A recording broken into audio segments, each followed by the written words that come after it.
Chapter 93 Speed. Chapter 93 Speed. P4553R. Damn punk! What a load of gall you have. Once I'm through with her, I'll deal with you. Lin Tianyu stared down Zhuo Fan with killing intent. As a man from the 7 noble houses, everywhere he went all he saw was respect and envy, so a person like Zhuo Fan, who had only contempt, had to be put down. This was an unwritten law of the Tianyu Empire. Dong Tianba sensed his killing intent and sighed at Zhuo Fan's fate. Ha ha ha, Bro Dong shouldn't waste time with a clown. Aware of the change in the atmosphere, Zhuo Fan still sported a casual smile. It was spoken low enough to seem nonchalant, but loud enough to let everyone in on his words. Everyone knew who he was hinting at, but none saw it coming from a first layer of bone-tempering cultivator. Only a fool would mock the 7 noble houses. The people started to pity Zhuo Fan's imminent and gruesome death. Ha ha ha, Brother Tianyu, a fool, just ridiculed you. Xiao Dandan felt the atmosphere was lacking, so she added oil to the fire. Lin Tianyu was now filled with hatred for Zhuo Fan. Humph! A retard's words won't affect me. I'll just swipe him away once I'm done with the girl. He then stepped forward, a fierce wind blew and vanished, but his laughter never stopped banging on the other's ears. Ha ha ha! Only the last article remains, and then I will get to truly appreciate this lady. Dong Xiaowan was curled up in fear. Her hands tightened on her last shred of dignity. Dong Tianba and the 4 elders made a tight circle around her. However, Zhuo Fan stood there impassive, as if it had nothing to do with him. Suddenly, Lin Tianyu appeared before Dong Xiaowan and reached for her last article with a grin. I won. Think again. A snort reached his ears. He didn't even get the chance to react when a fist smashed into his pretty face. He went tumbling through the air and smacked the pavement before he could get his bearing. When he got up from the ground, his cheek was already swollen. What just happened? The two were so fast that the onlookers didn't see a shadow. They only heard 2 loud sounds, and then came Lin Tianyu kissing the ground. Zhuo Fan also appeared, his hand outstretched above Dong Xiaowan. You got him! Dong Tianba was stunned. When not even himself and his 4 elders could save his sister, this kid managed to save the day. Putting aside the fact that his first layer bone tempering cultivation held more power than a 7th layer, his speed alone was inconceivable in a casual manner. Zhuo Fan rubbed his presumably sore fist. Something just came towards my fist. Oh, it stings. His words startled everyone, and Dong Tianba even began to laugh. Ha ha ha, great! Bro, how did you do it? I couldn't even see him. Do you even need to see? Zhuo Fan rose an eyebrow and sported a vague smile. Isn't his target obvious? If you build a wall next to her, he's bound to bump into it. It was so obvious now that everyone could think of it. They were so focused on Lin Tianyu's speed mastery that they were led by the nose. But even with his impressive speed, his target was Dong Xiaowan. All they had to do was keep their eyes on her. This simple reasoning almost made them tear up. Amazing! An elder praised Zhuo Fan. Young Master Song is really a genius worthy of our young master's admiration. Ha ha ha, see little sister? Don't I always say Bro Song is a man of ethics and talent? If it wasn't for him, you'd never have escaped this predicament. Dong Tianba laughed. As he lifted the weight off his heart, Dong Xiaowan blushed as she conveyed her thanks and appreciation to Zhuo Fan through her eyes, waving it off. Zhuo Fan made eye contact with Dong Tianba. Bro Dong, can you stop? It's not up to you how it ends. Picking up on his gesture, Dong Tianba walked before Xiao Dandan with a smile. Miss, we were lucky to have stopped this youth. I'm sure disciple from Drifting Flowers edifice wouldn't cross her word. So let us end it here. I will be taking my sister now. With a deep bow, Dong Tianba was about to leave. Wait. Xiao Dandan eyed the crowd and gave a lopsided grin. I will forgo this matter, of course, but too bad Brother Tianyu isn't too fond of that idea. Humph! In all my life, I've never been punched so hard. Lin Tianyu stared with killing intent. I am not one to pick on people, but this game has yet to entertain me enough. I would have to ask you all to keep me company throughout the end. What? While the others were lamenting inside, Dong Tianba shouted in anger, "And when will the game conclude?" "It'll be over when I say so." Lin Tianyu sneered. This came as a terrible shock to the Dong clan. Wasn't it the same as saying it wouldn't end until they have no dignity left? "You're too freaking petty to even take a loss." Zhuo Fan scratched his nose and tightened his fist. Seems I can return this with courtesy. He didn't want to blow this matter out of proportions any further. But this rotten couple didn't know when to stop. "Ha ha ha, this barbaric game is fun. Let me join too." Zhuo Fan laughed. He attracted the eyes of everyone. And also Dong Tianba's confused look. Zhuo Fan, however, didn't care about them. "I used to play such a game with Bro Dong not too long ago. I ripped his woman's clothes while he ripped my woman's. The first to finish got the woman. Right, Bro Dong?" Zhuo Fan hinted. Dong Tianba quickly woke out of his stupor and nodded. "But it seems this game isn't completely fair. You get to tear my woman's clothes while I have no target." Lin Tianyu mocked. "You think you are all-powerful just because you landed a lucky punch? Ha ha ha, wishful thinking." Zhuo Fan spoke flatly. "Young Master Lin, are you scared or perhaps whipped?" Chuckles resounded all around, Xiao Dandans included. Despite being fearful of the 7 houses, everyone cursed them behind their backs. Lin Tianyu was livid, but still deferred to Xiao Dandan by looking her way frowning. Xiao Dandan spoke plainly to Zhuo Fan. "It seems beside Zhuo Fan there are more and more people cropping up who slight the 7 houses. But do you have what it takes? If you can take even one article of clothing from me, I will kick Brother Tianyu out and marry you instead." Xiao Dandan's challenge first came as a shock. Then forced laughter spread as everyone came to realize the gap between the two. The 7 houses reviled those beneath them. How could they even entertain the thought of accepting a nobody into their house, as a groom no less? With an evil smile, Zhuo Fan blinked. "Miss Dandan, be careful of what you say, lest you'd end up crying. You're the one who's going to wail." Xiao Dandan stuck out her chin. "All right, enough talk. Get ready, I am about to start." Lin Tianyu roared over their conversation. Dong Tianba was getting into position, but Zhuo Fan waved him off. "Ha ha ha. Since I talked about fairness, only I will be defending Dong Xiaowan, lest he'd use it as an excuse to be even more shameless." "Bro!" Dong Tianba cried, but nodded in the end. "I'll leave my sister in your care." He then took his elders to the side. "Miss Dong, do you trust me?" Zhuo Fan stared at Dong Xiaowan. She jumped, but nodded in the end. Realizing the repulsive lecher from before was replaced by a reliable young man, Zhuo Fan grinned. "Great, enjoy the show!" But just then a cackle came into their ears. "Ha ha ha, the last article is mine." Dong Xiaowan curled up in fear, but Zhuo Fan was as calm as ever. He even had a mocking smile on his face. Bam! A crack resounded, and Lin Tianyu didn't even get to touch Dong Xiaowan as he was sent tumbling in the air before hitting the pavement again. He was filled with shock. "You could see me." As he turned around, Zhuo Fan's eyes were cold whoosh. With a crack of thunder, Zhuo Fan appeared behind Xiao Dandan. His hand flashed, and her dress was torn apart. "You call that speed?" Zhuo Fan's mockery shocked the crowd. This kid is an expert. Chapter 94. What goes around comes around. Chapter 94. What goes around comes around. How could this be? Xiao Dandan watched the drifting cloth in shock. How could she not know her future husband's strongest point? Mary Woods was known as the Wind House, known for having the fastest speed in the Empire, not to mention. Lin Tianyu chose to abandon power for even more speed. He reached such a mastery that even a peak bone tempering expert would be left in the dust. However, a low-level bone tempering brat did the unthinkable and managed to surpass him. Not only was Xiao Dandan incredulous, but so was Lin Tianyu. His face was frozen in shock as no words could leave his mouth. As for Dong Tianba's group, they were slack-jawed.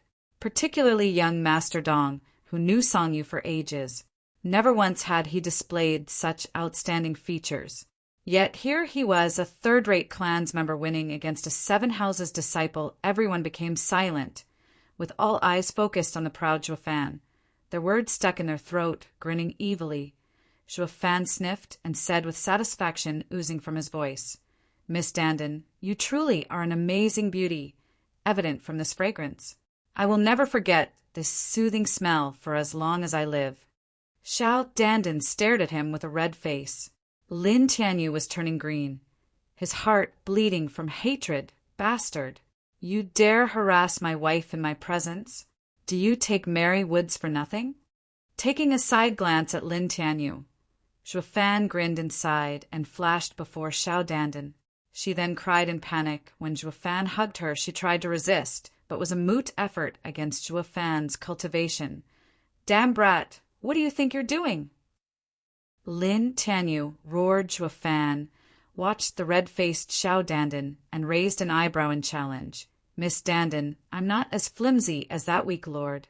I've always learned to take the initiative with a woman. My actions were a bit rude to you, miss. So you can hit me or curse me, but I'll still do the same." Xiao Dandin was glaring at him, yet her heart stirred. Juefan's pushy attitude was worlds apart from Lin Tianyu's flattery. This feeling was so new to her that she didn't know where to place it. "Rotten brat, let go, or you'll be sorry." Juefan was courting his woman before his eyes and even before the public, something that Lin Tianyu could not bear any longer, but Juefan was far from done. He pulled her closer instead, eliciting a charming cry from Xiao Dandin. It made any male on the scene feel their pulse quickened, swallowing dryly and sporting wide and nasty grins. Meanwhile, the women around blushed. Lin Tianyu's face was ashen, wishing to tear Juefan limb by limb, snorting. Juefan raised a taunting eyebrow. "Brother Lin, isn't this a game of your own accords? Since time immemorial, the winner receives everything while the loser ends up with nothing. If Brother Lin wins, you'll have 2 women. If not, well..." Juefan patronized, then turned to blow his hot breath in Xiao Dandin's ear. "Miss Dandin, if I win, please be so kind as to kick this man out and make me your guest." His tone was soft, yet his words traveled far, particularly stabbing into Lin Tianyu's ears. However, this wasn't what struck his core. It was Xiao Dandin's blushing and faint nod. Juefan had given another wave of shock to the crowd, and many were now eyeing him with envy. "Damn rotten bastard!" He snatched a drifting flowers edifice's girl right out of that flimsy Mary Wood's disciple in minutes. His skill is worthy of being a pioneer in the sacred art of chasing skirts. If I had such skill, I would also take a drifting flowers edifice girl for myself. Lin Tianyu trembled. His lips leaked a trail of blood. "Bastard, you've taken this too far." "Ha ha ha, what of it? What goes around comes around. Next time, if you're lucky enough to win, then speak." Juefan's wicked grin wasn't in the least bit heroic or worthy of his conquest, but it made everyone's heart shiver, while the women were swooning. Lin Tianyu had a belly full of hatred. Juefan's incessant mockery was trumped by stealing his woman. This exceeded his bottom line long ago. "Son of a bitch! Once I peel your girl's clothes, I'll finish you off." Lin Tianyu appeared before Dong Xiaowan. She cried in fear, but Lin Tianyu's evil clutches didn't arrive. A slap cuffed him over the ear into the ground. When he looked up, Juefan was back next to Xiao Dandin, continuing to mock. "Miss Dandin, that limp noodle lost again. I'm afraid I will have to relieve you of another article." A rip was heard, and an article left Xiao Dandin's body more exposed. Juefan lifted her chin. "Miss Dandin, please don't blame my uncouth act." Her charming eyes rolled, and her face turned rosy, playing coy. "Can't you be more gentle?" "Ha ha ha. I am uncouth and unmannered. This is something that won't change for as long as I live." Juefan shook his head. Lin Tianyu's eyes were bloodshot and looked as though he was about to spit fire. "Rotted bastards, both of you!" Lin Tianyu went for Dong Xiaowan again, with the same result. Juefan made sure to even slap him 5 times for good measure, and it resulted in Xiao Dandin's turn to loosen her clothing. Yet the lady hardly cared, making Lin Tianyu's coals of anger burn hotter, with but one flimsy and thin piece left on Miss Xiao Dandan. Zhuo Fan's grin turned maniacal. "Brother Lin, final chance! If you fail now, Miss Dandan is mine. Wretched filth, you dare mock the 7 houses!" Lin Tianyu spat, the ire in his heart having grown out of his control. Yet, oddly enough, he was clear-headed enough to understand Zhuo Fan's speed overwhelmed him. So he chose another angle, using Mary Wood's name, but why would Zhuo Fan care when he even had the nerve to kill Hell Valley's elders? As a result, Lin Tianyu words only worked to goad Zhuo Fan further, who, under Lin Tianyu's rage-filled eyes, landed a kiss on Xiao Dandan's cheek.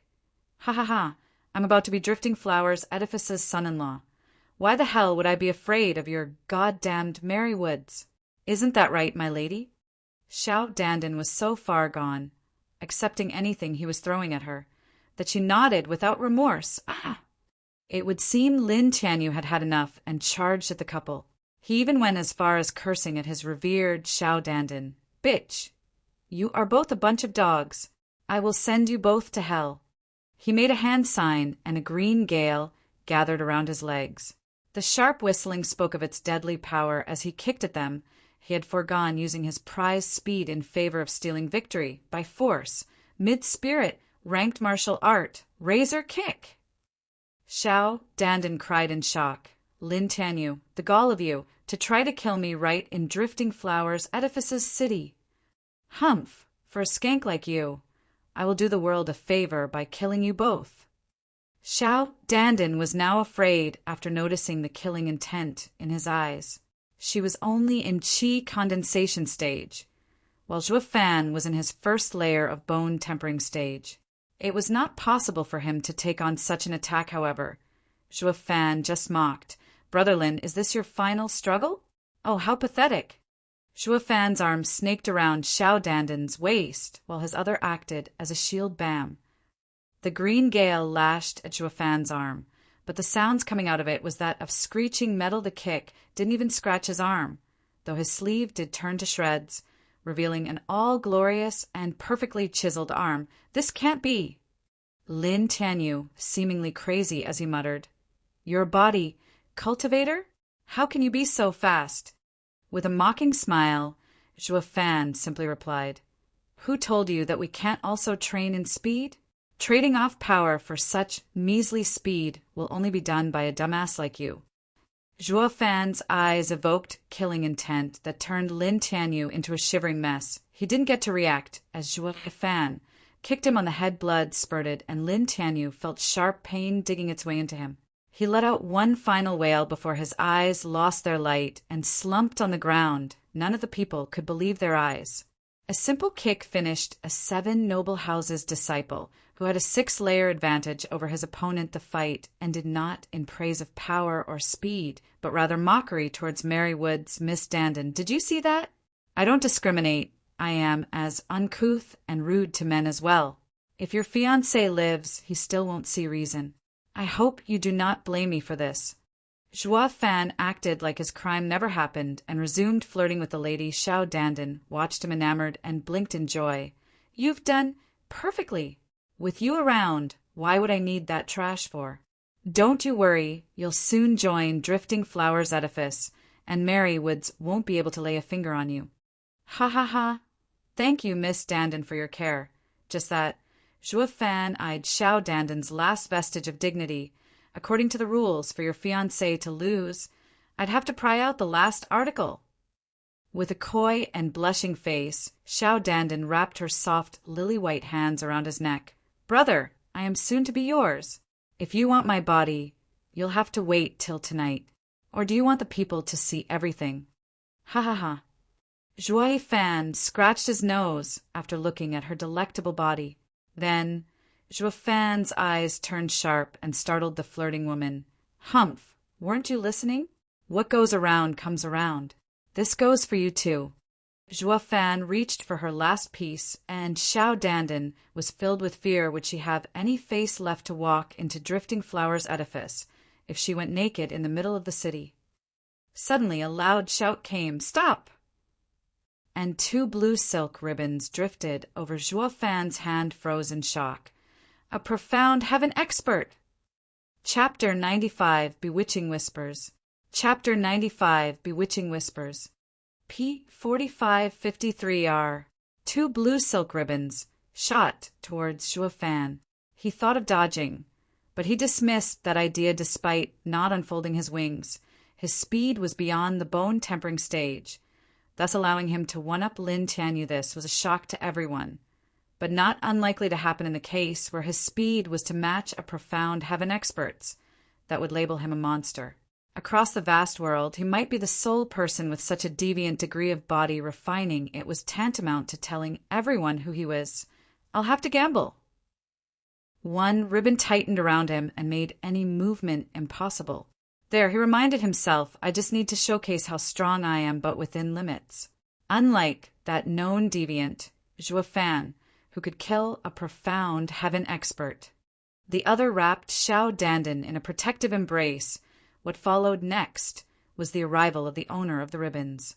The people lowered their heads in respect, as did Dong Tianba, and his sister Zhuo Fan only gave her a rough glance. She was a lady in her 30s, wearing a thin veil over half her face, yet incapable of hiding her grace, and with how high her cultivation was, it garnered even more respect while she walked with light steps. Her eyes were solely focused on Xiao Dandan. She extended a dainty finger and tapped Xiao Dandan's forehead. Yuan Qi entered Xiao Dandan's body and made her shiver, while also taking away the redness in her cheeks. Where am I? Xiao Dandan looked around in confusion, but when she saw Zhuo Fan, it all came back in a flurry of images.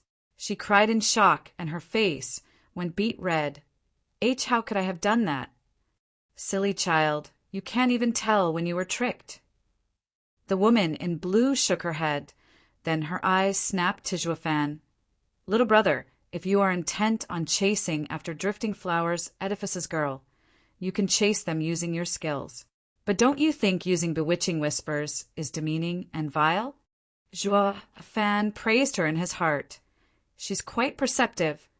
Bewitching whispers affected a person's mind so that the user could lead his victims to do whatever he wanted. This was how Zhuo Fan got hold of Xiao Dandan so easily. This little trick wasn't a demonic cultivator's secret skill, but not anyone could employ it. First of all, the user's soul had to be strong, which made most of the demonic cultivators beneath profound heaven stage unable to use it, and because this skill had limited power, most demonic cultivators did not train to use it. Ergo, the number of people aware of bewitching whispers were few and far in between, yet here was one woman who knew its effect. Zhuo Fan grinned. Lady, I have no intention of chasing Miss Dandan. This is only for the sake of teaching her a lesson. Senior aunt, don't listen to this runt. He dared to humiliate me and looks down on drifting flowers edifice. Xiao Dandan was raging as she recalled the scandal she partook in. Even tears started swelling in her eyes, however. The blue woman eyed her coldly and shouted, Quiet! Haven't you had enough of disgracing yourself? Then turned to Zhuo Fan. I would have long ago put you in your place if not for knowing you had a good reason for using that foul skill to charm a woman in Drifting Flower City. The woman then turned her attention to Dong Xiaowan and spoke an apology. Miss Dandan was spoiled by her master. I will make sure to punish her. Please don't take it to heart. Ah, I would never. Dong Xiaowan was startled. The lady in blue smiled as she flew, and 2 ribbons took Xiao Dandan and the unconscious Lin Tianyu. But Xiao Dandan didn't forget to glare at Zhuo Fan with loathing. Zhuo Fan, though, did not care. He was thinking of the blue lady's last brief look she gave him. Thanks to Zhuo Fan's strong soul, he managed to sense it. Was I just found out? Zhuo Fan frowned as he watched her leave. Brother! Dong Tianba came with the rest to Zhuo Fan to express his gratitude. Thank you so much. If it weren't for you, the Dong clan's name would have been sullied. Damn it! None of the 7 houses' domain is safe to linger for long. Big brother's song, thank you. Dong Xiaowan tightened the thin clothing on her body and spoke shyly. Not paying attention to any of this, Zhuo Fan spoke with a frown. Bro Dong, who is she? Dong Tianba's tone was grave. Drifting Flowers Edifices, first overseer. The Iris Edifices, Qin Kaiqing. HAA, such luck that the one we met was the Iris overseer. She is honorable and kind. She is known to never pick on clans and other disciples. But if it were Peony Overseer, with her fickle personality, she would have released her wrath on us. I see, with her cultivation. It is no wonder she is an overseer. Zhuo Fan took a deep breath and ripped the ribbon to shreds. Bro, how are you so strong? That was Iris Overseer's ribbon imbued with her yuan qi. How did you break out of it? Dong. Tianba watched Zhuo Fan as though he was viewing a monster. I feel like I don't know you anymore. Laughing, Zhuo Fan waved it off and took out a small bottle. The Song clan is third-rate, but we have our ways. Look, this is our body tempering pill. It's all thanks to this that my body is so strong. As if body tempering pill is only a 4th-grade pill. It's not outstanding enough to make you stronger than a 7th-layer bone tempering cultivator and break out of a profound heaven expert's restriction. Dong Tianba's expression remained impassive. Zhuo Fan smiled. It wouldn't be a secret method of the Song clan if anyone could refine it. You think I'd join the 100-pill meeting if it weren't for this? Dong Tianba was starting to believe him after hearing Zhuo Fan continue to praise the pill, but what they didn't know was that these were only lies made up by Zhuo Fan meanwhile. Zhuo Fan was feeling vexed. He could not understand why Qin Kaiqing did not expose him if she knew who he was. Did she go to call for help thinking she could not defeat him? If that is the case, then staying here would be all the more dangerous. She could be asking for backup. Zhuo Fan said frantically, Bro Dong, I have some urgent matters to take care of. Let's talk at a later date. Sigh, I haven't given my proper thanks, how can? But before he could finish, Zhuo Fan was already meters away waving his hand as he left. Dong Tianba was startled but sighed in the end. Bro, Song truly is husband material. Wanner, you must be regretting your refusal by now. Brother. Dong Xiaowan rolled her eyes, but still peeked at Zhuo Fan with clear and emotion-filled eyes. Meanwhile, at the Drifting Flowers edifice, in the guest hall, a charming and enticing woman in red sat in the lounge. She wore a thin veil, obscuring her most prominent features, but it couldn't hide the fire in her eyes that could stir the coldest heart. She was a true vixen.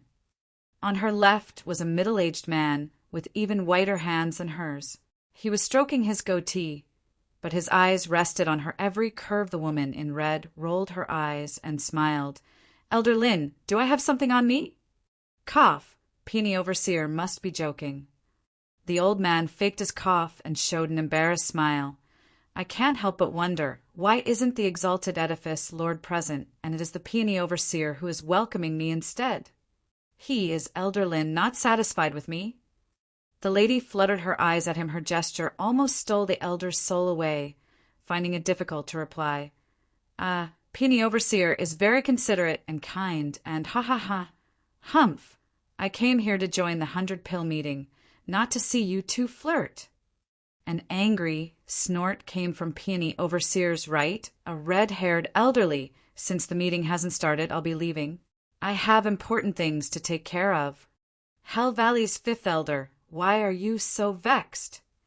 Peony Overseer smiled. The meeting will commence upon the edifice Lord's order.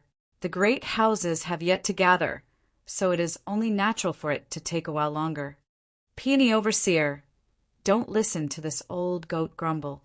These days, Hell Valley was sacked of its 3 elders by a mere brat. They lost all credibility. So how could they have the patience to participate in the 100-pill meeting? Right now, 5th elder must be thinking of new and ingenious ways to skin that punk alive. Or maybe the anxiety of having his poor little elderly life in danger got him wound so tight he has been jumping in his sleep. It must be torture, ha. Lin Zitian, screw off. I wonder how many elders Marywoods would lose if they met that brat. 5th elder slapped the table and glared at the middle-aged man. Lin Zitian also stood up and returned to glare without fear. Want to fight? Their power was on full display, and sparks could fly at any second. But laughter interrupted their staring contest. Ha ha ha, how rowdy! If you guys want to fight it off, count me in. Chapter 96, Vicious Pill King. Chapter 96, Vicious Pill King. P. 4553R. Those words were made by a man in a green robe entering the guest hall. His hair was green, his eyes were green, and even his beard was green. Painting a particularly strange image, he had a violet gourd strapped to his waist. His appearance caused Elder Lin and the fifth elder to show respect. Master, you are amazing beyond words. Not even Hell Valley and Merry Woods dare utter a sound in your presence. Ha ha ha. A youth in his 20s came following behind the elder. He was at peak bone tempering stage. Yet his tone lacked the respect and manner one should have when talking to the three other people present. There, the trio's faces turned ashen. Their anger was slowly rising, but they held their tongue. This scene would shock anyone. Three profound heaven experts were mocked by a bone-tempering pup, and they didn't even retort. Despite the rude tone, fifth elder, who was known for his quick temper, was also silent, a scene that even his disciples would find it hard to imagine. Elder Yen, you should mind your disciple. He doesn't seem to have any manners. Is this how a junior speaks to his elders? Fifth elder said unhappily, yet the elder in green caressed his beard with a smile. Hell Valley's fifth elder, why argue with a child? It doesn't befit your status, ha ha ha. Exactly. You're totally not acting as a senior should. So, why should I treat you like one? The youth's brash voice was tinted with mockery. Fifth elder shivered, and his face turned red, itching to pry this fool's head from his body. But he forced his anger down and resumed to clenching his fists with a crack. A piece of the table was vaporized. Lin Zitian eyed the fifth elder's anger and secretly sighed. He had some reservations when looking at the elder in green as he forced a laughter. Ha ha ha! I'd never guessed such a small meeting will bring together 4 of the 7 houses. With Elder Yan attending, the meeting will run smoothly. Lin Zitian, you don't need to give me lip service. I know none of you see me eye to eye. But who told you to name it as the 100-pill meeting? You think it's worthy of the name 100-pill if I, Vicious Pill King, is missing in attendance. The elder in green didn't give Lin Zitian any respect, and even mocked him to the point Lin Zitian turned his head away. Peony Overseer was livid. But on top of her anger lied a deep, seething hatred. Elder Yensong. Peony Overseer spat. Drifting Flowers Edifice doesn't seem to have extended Pill King Hall an invitation. So why have you graced us with your uninvited presence? Ha ha ha, Peony Overseer, you're as fiery as ever. With his eyes flashing green, Yen Song snorted.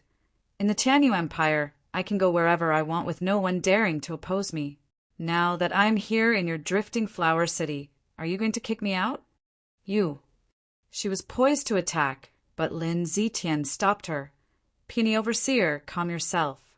Eyeing Yen Song cautiously, Lin Zitian sighed as he gave her a look. Before Edifice Lord comes, be careful of devolving the situation. Peony Overseer snorted, turning her body away, easing Lin Zitian's worry. Ha ha ha, Peony Overseer is like a lass so spiteful. So, it is a wonder to me how you still became an overseer? Master, you were right.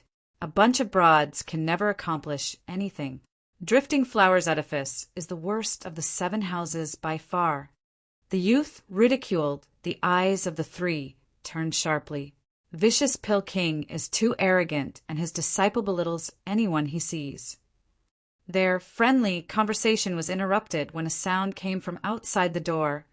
Little brother, Drifting Flowers Edifice may have only women, but it has stood strong in Tianyu Empire for millennia.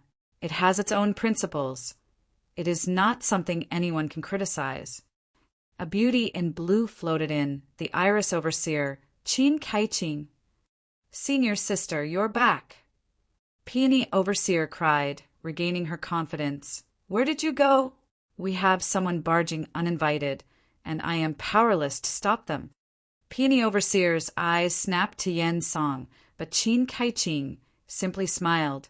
Shouldn't you be taking care of your precious disciple instead? I once told you to raise your disciple better. not to disgrace Drifting Flowers' edifice's reputation.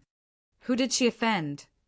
Shaking her head, Qin Kaiqing simply clapped 2 female disciples brought Xiao Dandan, who was still wrapped in the blue ribbon. With her curves full on display, she earned the youth's fiery gaze. Then 2 more disciples brought an unconscious Lin Tianyu Tianyu. Lin Zitian jumped next to him. Then his look was filled with murderous desire. Who hurt him? The youth cut her off before she could reply. Master, is that kid's injury grave? That's putting it mildly. If not dead, then a cripple. The culprit sure had no restraint. Yen Song enjoyed others' misfortune. The youth laughed in ridicule. Mary Wood's disciple can't even take a hit, and his master is no different either. Lin Zitian gnashed his teeth. Glaring at the youth, Qin Kaiqing smiled.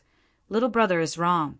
The one he met was an even younger man, whose strength is above all the 7 houses' genius disciples.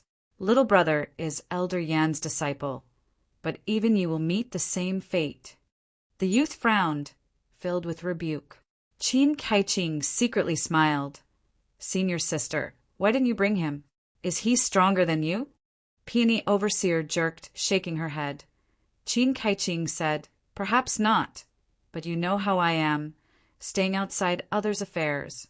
If someone messed with my disciple, I'll intervene, but... Qin Kaiqing sighed as she looked at Xiao Dandan. Dandan, you explain. And be honest. I already know everything that transpired. Yes, senior aunt. Xiao Dandan sobbed a nod, then retold the events the people there sighed at the conclusion. Not for the humiliated Dong clan, though, since none of the 7 houses gave a damn about these people. They were considered slaves in their eyes, and their disciples were of the same mind. Some might be even more ruthless than Xiao Dandan. It was only thanks to the Drifting Flowers edifice's restrictions on their disciples that made them far more restrained. What was on everyone's mind was Zhuo Fan's conduct. Not only did he end the humiliation the Dong clan received, but turned the humiliation back at Xiao Dandan and her fiancé. With such a savage method, 5th elder couldn't help associating him with a familiar figure. Didn't his actions resemble that of Zhuo Fan, who killed the 7th elder? He stroked his beard as he stated, Ha ha ha! What is wrong with the Tianyu Empire? With Zhuo Fan as the origin, many more are starting to belittle the 7 houses, assaulting our disciples again and again. If we don't keep them in check, none will fear us. Isn't it all because of Hell Valley's incompetence? You have yet to find that insolent brat too. You're making us, the other 6 houses, look bad. Yen Song mocked 5th elder wasn't angry as he turned to the youth behind him with a smile. Yeah, it's all our fault. But for an elder to step into a disciple's conflict, isn't it more shameful? Lin Zitian, too bad you didn't bring another disciple to take revenge for Tianyu and save that Dandan girl's reputation. The youth jumped in front of Xiao Dandan before Lin Zitian could reply, and took her arm. Come with me, I will avenge you. And with that short declaration, the 2 were gone, causing the 5th elder to show a broad smile. Insolent. That brat has no manners at all. He even ignored my presence and took my disciple away. Peony Overseer's lip trembled in rage. Yen Song waved his hand as he walked off. Ha ha ha, in this world, a woman's fate is to land in a man's arms. Drifting Flowers edifice wouldn't have lasted so long without this. When Yen Song was gone, the 5th elder's eyes squinted as he too took the initiative to leave. That old fool must have also sensed it. Peony Overseer was confused. Why is everyone leaving? Lin Zitian frowned, eyeing Qin Kaiqing with a profound gaze.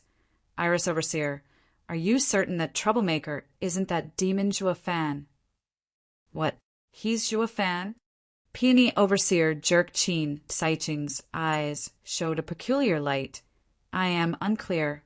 The kid is outstanding, but not enough to kill profound heaven experts.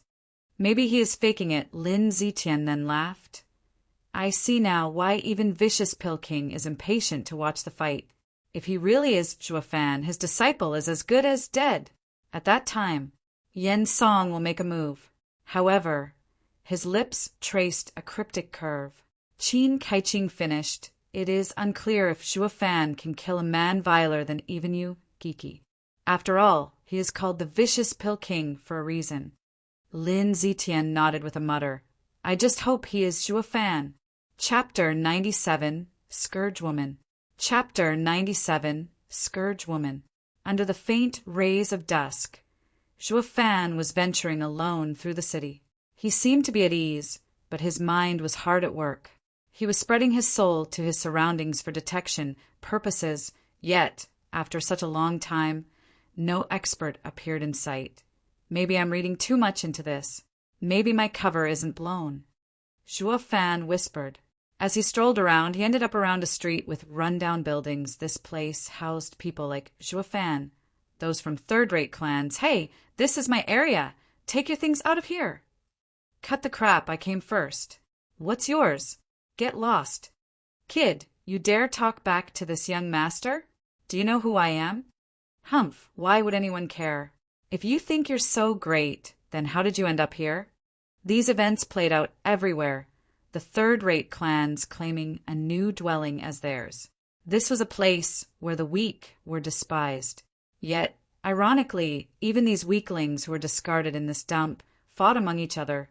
Humph! What a pathetic bunch. This is why third-rate clans can't amount to anything and deserves to be in the slums. Zhuo Fan spoke in a harsh voice. No longer paying them any heed, he walked further in and found the shabby buildings on both sides have already been taken. Everyone eyed him with open hostility. Afraid he'd want to fight them over their lodgings. This seemed like a common occurrence here. Zhuo Fan scoffed. His every action was only to further his own goals. Fighting over a house, disgraceful to him, unfortunately.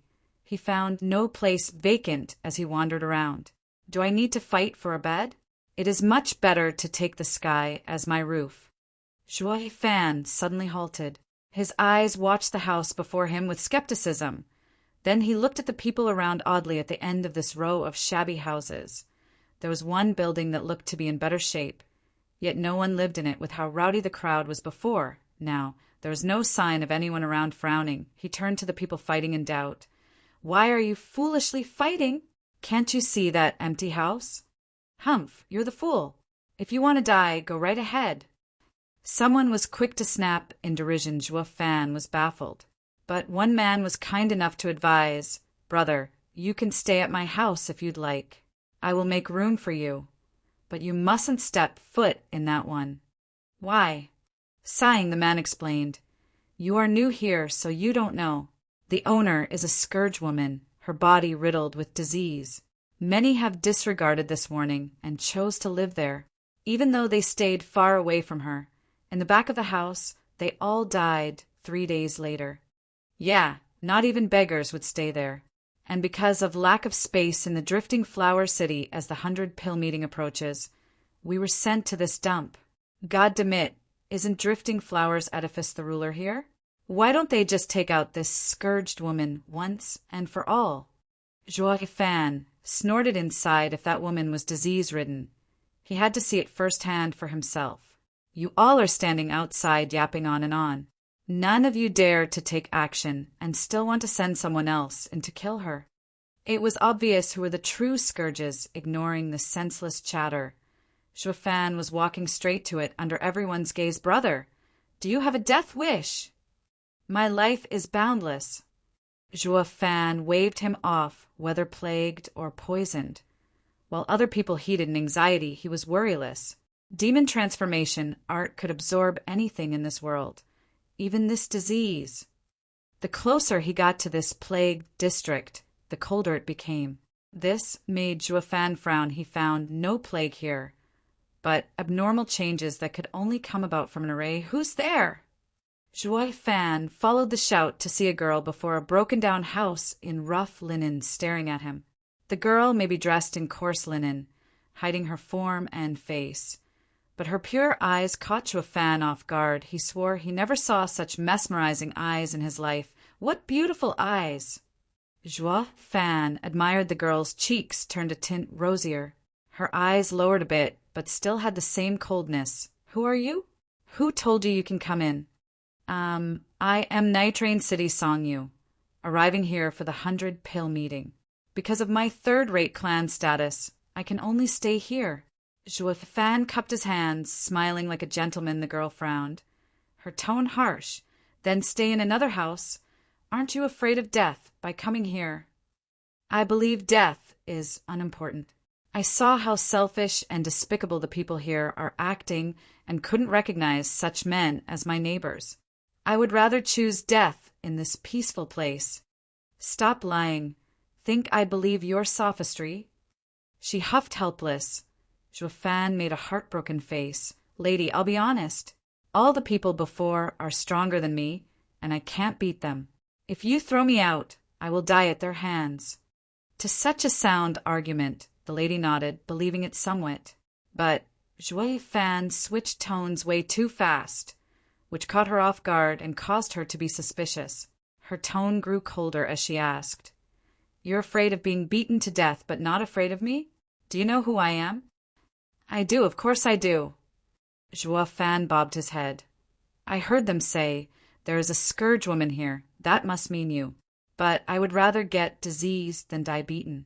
As they say, a flower should be allowed to roam free. Quiet. Don't try to play smart with me. The lady snapped, her eyes darting around in thought. She pointed her white finger to a broken house. Sleep there, but you are to never wander outside at night, or you will die. Yes, lady, I promise. Zhuo Fan nodded, and when he looked up, she was gone. He narrowed his eyes, and his revering gaze now turned to one of coldness. I couldn't see through her cultivation. Did she reach the radiant stage? Or maybe she's a common person. But how can a common person hold such a tone before a bone-tempering expert? Humph, how amusing. Zhuo Fan's mouth perked up into a grin and entered his house. You must be up to something since you forbid me from going out at night. Then I will do just that and find out what you're hiding. Zhuo Fan went to meditate. Time trickled by, and the night cast a cloak of darkness over the slums. A sudden ripple came from the slums, followed by a sharp decrease in temperature. Zhuo Fan shivered and muttered, I was right, it is an array. His hand flashed and revealed a small bottle. It contained the same pill he used in all Beast Mountain Range, an energy-concealing pill. Whoosh! Zhuo Fan flicked it into the air, and a flash of red came from his body, and swallowed it. The ethereal blood infant made Zhuo Fan give off a wicked smile. Not even a radiant stage could find it now that it ate that pill. Go! Blood infant went through the walls and flew deeper into the slums, reaching the furthest area. That place was in ruins that formed an odd array. The lady sat upright in its center, deep in meditation. The bright moonlight, with its extreme coldness, entered inside the array, then her body, while the rest chilled the slums with each ray of power from the moonlight she absorbed. Her body grew a sheen layer of ice. Then a green flash from her forehead pierced through the ice and slowly faded away each time that happened. The lady's eyelids trembled, as if in great pain. Third great array, a moon array. Zhuo Fan sighed and withdrew the blood infant. He now understood why the previous people died. He thought it was because of the scourge woman's vile conduct or her disease. But after he saw it, he knew that it was neither of those. She was only treating herself. The ignorant people approached her, and the moonlight's energy ravaged through their meridians, and that damage eventually killed the moon array, allowed one to absorb the moon's and cultivate. But spending too much time in it would throw one's inner balance out of whack. Yet this scourge woman had no intention of cultivating. She was just using the moon's to suppress the poison inside her. Unfortunately, this was not without side effects. As gathered inside, her meridians would start to deteriorate, and one day she would become a cripple. The more she tried to contain the poison, the more violent it would be. When she couldn't hold it in check any longer, it could even take her life. Such a scene caused even the great demon cultivator, Zhuo Fan, to feel pity for the lady. Just what poison was so deadly that needed such an extreme method to suppress it? Chapter 98, Playing the Fool. Chapter 98, Playing the Fool. At the first ray of dawn, the moon hid back behind the forest, while the sun was rising to take its rightful place in the sky. In its shine, the ice on the scourge woman thawed the lady open her eyes and sighed with exhaustion, "Lady!" A cry of shock came from Juafan. Holding fruits to his bosom as he staggered towards her, the scourge woman jumped to her feet and waved the leaves to cover the array. Then she snapped a glare toward Juafan. "Didn't I tell you not to wander about? What are you doing here?" "Lady, you didn't say anything about going out during the day." Juafan acted oblivious to the array beneath him. Pointing naively at the sky, the scourge woman was stunned, then blushed. She rebuked, "If you are to stay in this place, you must remain in your quarters, even through the day, or I'll kick you out." Juafan shuddered from the heavy injustice that befell him. He hanged his head and walked away with Ramos. But then he turned to leave the fruits before the woman. "Lady, I find your complexion to be slightly pale, so I picked these this morning. Please take them, and thank you for letting me stay." Juafan sighed and trod away. He made himself out to seem as though he was a particularly bleak figure. Filled with loneliness, who had suffered a dash of injustice, the woman turned from him to the fruits, and her heart softened. Picking one up, Juafan's back was towards her, but his soul gave him full knowledge of her every move. He let out a devious grin. So long she picked just one fruit. It proved he had made a breakthrough to her heart. Next, he needed to stick to her for as long as possible to find out the poison that had cursed her. There's a fine line between godly medicine and abominable poison. As the 100-pill meeting hadn't begun yet, he had no clue where to search for rare ingredients. Since he had the time, who knew if he might get something from sticking close to this scourge woman? Women are the best swindler and, ironically enough, the easiest targets. Juafan snickered inside as he slumped away from her sight. Noon, the scourge woman was doing her usual routine. Sitting upright on a rock, absorbing the sunshine one breath at a time, a sudden hubbub pierced her ears, disturbing her inner peace. With fire in her eyes, she marched to the source. She watched a throng of people raving. Kill him! Beat that lousy punk to death! She approached doubtfully and witnessed Juafan wrestling with a stocky third-layer bone-tempering expert. She shook her head, ready to leave. But Juafan yelled at the top of his lungs, "I won't let you insult her. She is a good person." "Screw you. That scourge woman killed numerous people already, and you still dare to take her side?" The stocky man he was fighting against punctuated his reproval with a slap, but Juafan was stubborn as a mule. He was mocked, roughed up, shamed, yet his eyes never lost their will to fight. "Humph! She's been living here long since you came barging in. Before then, some people die to God knows what, and you people start slander the lady. Can you even call yourself a man? Hey, this kid is asking for it. Finish him off." "Yeah, letting him live will invite disaster upon us. He is just like that scourge woman, wanting to kill us all. But before he kills us, we'll just have to take him out." "Kill, kill!" The crowd began chanting like madmen. The scourge woman saw this unfold with a shiver as anger started to well up in her eyes. "Stop!" A crisp shout rang in their ears, even over the thunderous roars of the mob. They turned in shock, then shivered in fear, staggering away. "It's the scourge woman! Watch out, everyone, or she'll infect you if she gets too close." In an instant, the people around started to run off. Even that bone-tempering expert dismounted Juafan's prone figure and fled in fear. The scourge woman walked straight to Juafan and helped him stand. She only eyed the crowd around them, then brought him back to the plagued house. The mob sighed in relief and wiped their sweat as they watched them go. "Split the money!" A sudden shout echoed.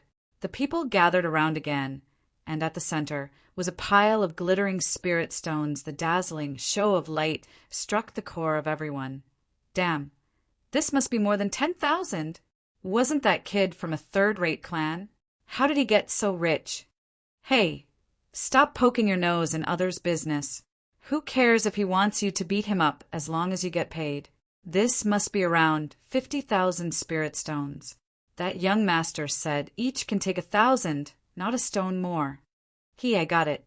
That fellow wants that scourge woman, so he wanted us to make a play. He is playing with fire. Who in the hell would go after a woman plagued with disease? Bam! But his words were welcomed with a flurry of blows. The man turned in shock at the angry, stocky man. He told you to not speak of this once you get your cut. If just one of you has loose tongues, all of us will end up dead. Ah, what's so scary about a rich kid, even if he might be from a second-rate clan? The first guy was still trying to justify himself, but the stocky man's slap left him traveling through the air. Bastard, I told you to shut up. You can't even begin to imagine what that young lord will do to us if this gets found out. The stocky man's inflamed fists trembled with fear. Recalling the scene of a man turning to ashes before him, Zhuo Fan let only him witness the almighty power of fear. The others were oblivious to his devious and poisonous acts.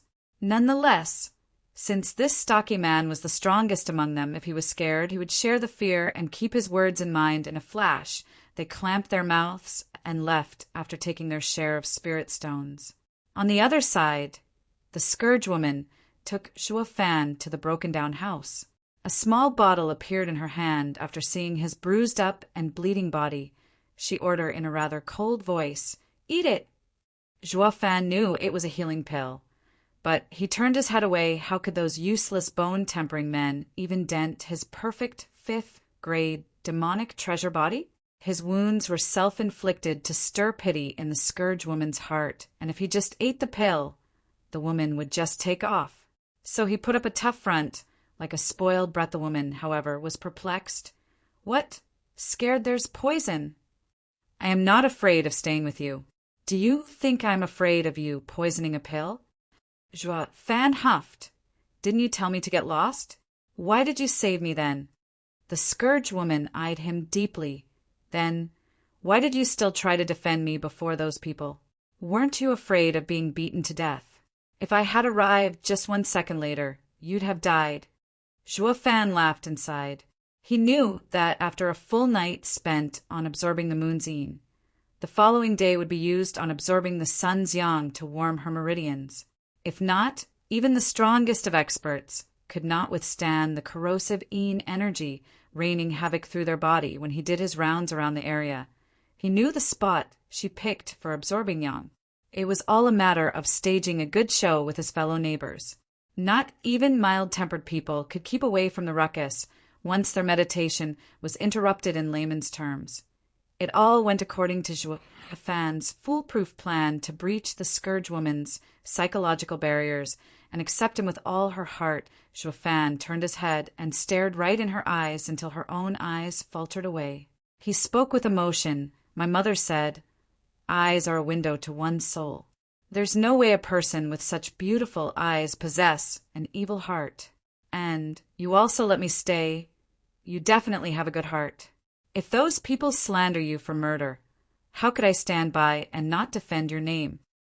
Zhuo Fan's open bootlicking was filled with childish naivety, lacking the feeling of deception an adult would have. If a lady heard it, she wouldn't loathe this childish behavior. On the contrary, they would like it even more. That's the secret to capturing a woman's heart. Not using flowery and sweet words, but to stir her motherly side. This epiphany came to him after talking with Dong Tianba. He used to feel Dong Tianba and Song, you were simply mighty silk pants. Though their chasing skills were vile and repulsive, it still achieved results. Therefore, he was using the same methods. It's true, the world is filled with wondrous trades. Everyone's a master in something.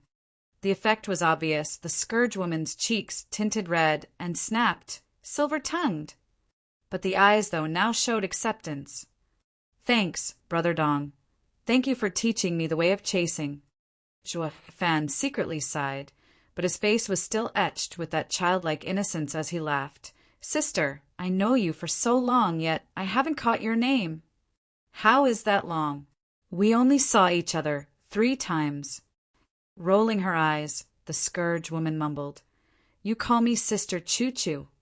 Yes, Sister Choo-Choo. Zhuo Fan put on a puppy-eyed face that made even him nauseous, but his hands were tied. Women ate them like candy, now take the pill. Choo-Choo extended the bottle, but Zhuo Fan smiled and opened his mouth. Sister Choo-Choo, feed me.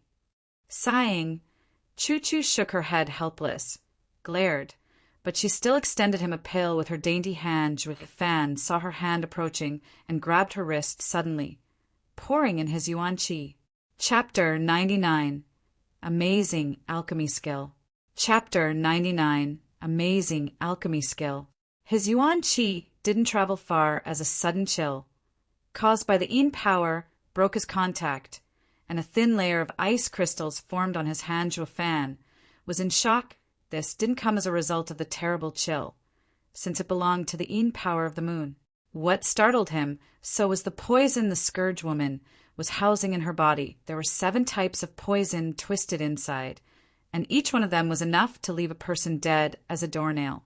As opposed to miraculous medicines, this was a certain death poison. With how the 7 poison were twisted among each other, even a radiant stage expert would be in endless torment before dying. He didn't know anyone so vile and malicious that would administer such poison. But one thing he did know, the poison was far too strong to be suppressed by the moon's yin power alone, and there was one more thing Zhuo Fan found inside her body, fighting off the 7 poisons. A medicine, the Bodhi Jade Sap. With his eyes wide, Zhuo Fan's heart was in exaltation. Bodhi Jade Sap was a miraculous medicine capable of reviving someone from an inch of death. A 7th, if not 8th grade medicine. 1 drop was enough to save a mortally wounded person, and this was what Zhuo Fan's aim all along. Now he was apathetic to the Scourge Woman's plight, only having eyes for the Bodhi Jade Sap to restore the Thunder Skylark Egg. All that was left was to figure out how to get it out of her. This miraculous treasure wasn't a common topic he could discuss with her. It breached one's lifeline. What are you doing? Zhuo Fan's act was instantaneous, and only now did she pull her dainty hand away and glared in fury, his eyes darting around. Zhuo Fan put on a sappy face, rubbing his hands in worry. Sister Choo-Choo, your hand is so cold. Let me warm you up. Don't play with me. Choo-Choo stared at him, filled with doubt. Say it. Why did you search me with yuan qi? Zhuo Fan sighed. I noticed Sister Choo-Choo's unwell complexion, and since my clan is an alchemist clan, I thought of helping you. I didn't expect Sister to doubt me. Zhuo Fan now sported a face filled with injustice, and even sniffed to drive the point in. It had the obvious effect, and Choo-Choo's heart softened and her eyes no longer glared. My injury isn't something a third-rate clan can help with. But thank you. Who says that? Zhuo Fan raised his head like an indignant child. My Song clan from Nitrain City have been alchemists for generations. My dad is a 3rd-grade alchemist and passed his teachings on to me. If you don't believe it, come and see my skills. Zhuo Fan grabbed Choo-Choo's soft hand and went outside. Choo-Choo was so stunned she forgot to fight back no matter what she was thinking. She didn't seem to want to cut at this big boy's enthusiasm. Zhuo Fan led Choo-Choo through some broken-down houses, to the fright of the new locals. Of course, most of them were in fear of the Scourge Woman, while only one man felt dread from Zhuo Fan. He was the stocky man who witnessed Zhuo Fan's vicious methods. The pair arrived at the tavern where Dong Tianba stayed. In his rush before, he even left the Song carriage here. It contained the ingredients the Song clan readied for the meeting. Bro! He ran right into the Dong siblings. Dong Tianba was in glee, while Dong Xiaowan gave a bashful nod. Big brother Song! Yet, Dong Xiaowan felt something strange as she caught his hand holding Choo-Choo's wrist. Dong Tianba noticed this also and felt awkward. Bro, who is she? Sister Choo-Choo, a new friend. Zhuo Fan smiled at his words. Dong Tianba dragged him to the side with a raised eyebrow. Way to go, bro! You got one just as you arrived. Ha ha ha, it's all thanks to Brother Dong. Zhuo Fan's words came from his heart. You'd think a cultivation maniac like him would know how to get close to Choo-Choo, if not for yesterday's long chat with this prodigal son. Stealing a glance at Choo-Choo, Dong Tianba gave a lustful grin. Bro, is she hot? I can't tell from her clothes, but she should be hiding something amazing. Ah, I'm not sure since I never saw her body. What? Dong Tianba cried out, not even her face? And you want to bed her? Zhuo Fan shrugged. Don't be like that. I don't look at her like that, anyway. Zhuo Fan brushed past him, letting him stand dumbstruck, his brows furrowed in deep confusion. If a man isn't after a woman for her body, then is it for love? When did my dear bro change so much? Brother Dong, where's my carriage? Dong Tianba recovered only after he heard Zhuo Fan's yell. He replied, in the back of the tavern, "Come with me." Dong Tianba led them out back, and Zhuo Fan went right inside the carriage. Beginning to take out all the glittering and odd ingredients, he didn't look at all serious. Instead, he was as pure as a child. Choo-Choo found it normal, but the Dong siblings were startled. Where did the vicious and sinister Zhuo Fan of yesterday go? Dong Tianba then realized, it seems that love can make a man go crazy. Bro, you are caught in a love trap. Not minding the looks he got, Zhuo Fan met Choo-Choo's eyes and spoke with a boyish smile. Sister Choo-Choo, watch closely. His hand now held a scarlet yuan qi flame, throwing dozens of ingredients inside. Yet it was amazing how the ingredients didn't mix. What precise control! Dong Tianba exclaimed a third-grade alchemist could, at best, handle 9 ingredients at once.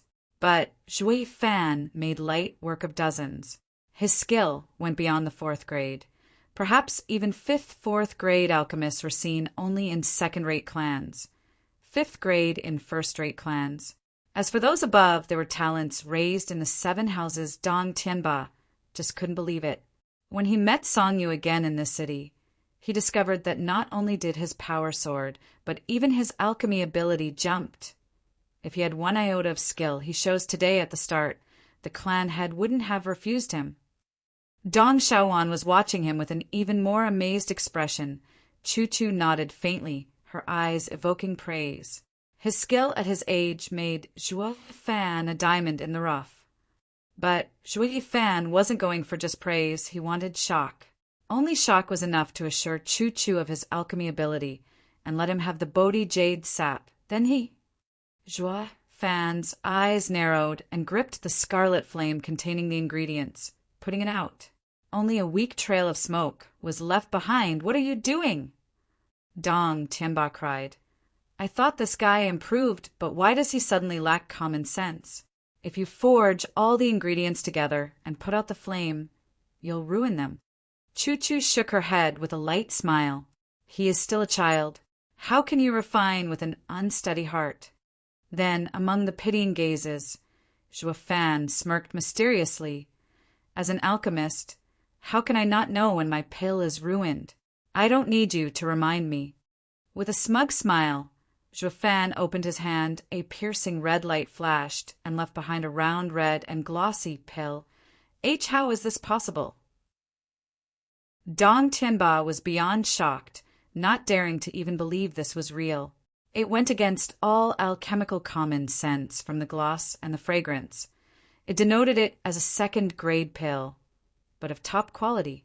It had a far greater value than any pill of the same grade and apt description would be. A pill that jumped grades. Choo-Choo narrowed her eyes in shock. This was her first time witnessing such a skill. Zhuo Fan snickered inside. This refining method was called Universe Palm, taken from the 9 Serenities secret records. It preserved the ingredients' effects and even boosted the pill to top quality. It was no wonder those in the mortal domain were oblivious to it, since not even the sacred domain was aware of its existence. How could mortals even begin to understand the secret methods of the ancients? It was all for the sake of getting that Bodhi Jade sap, or Zhuo Fan wouldn't have revealed such a technique. To common folk, this secret art meant nothing, but to alchemists, they would rave over it. He'd be inviting disaster if they knew of it, but these potential issues were for him to deal with in the future. All that mattered now was gaining Choo-Choo's trust. Zhuo Fan grinned as he brought the glossy red pill before Choo-Choo. Sister Choo-Choo, I felt your hand freezing. So this young pill is for you. Choo-Choo raised her eyebrow, but mocked instead. I appreciate your kindness, but Yang pill is a 2nd-grade pill. It has no effect on me. How can you be certain if you haven't tried it yet? Zhuo Fan's cryptic smile left Chu-Chu in doubt, but she also knew this pill wasn't ordinary thanks to the special method he employed in refining it. She chose to take it after some muttering. Chu-Chu suddenly felt her body shivering.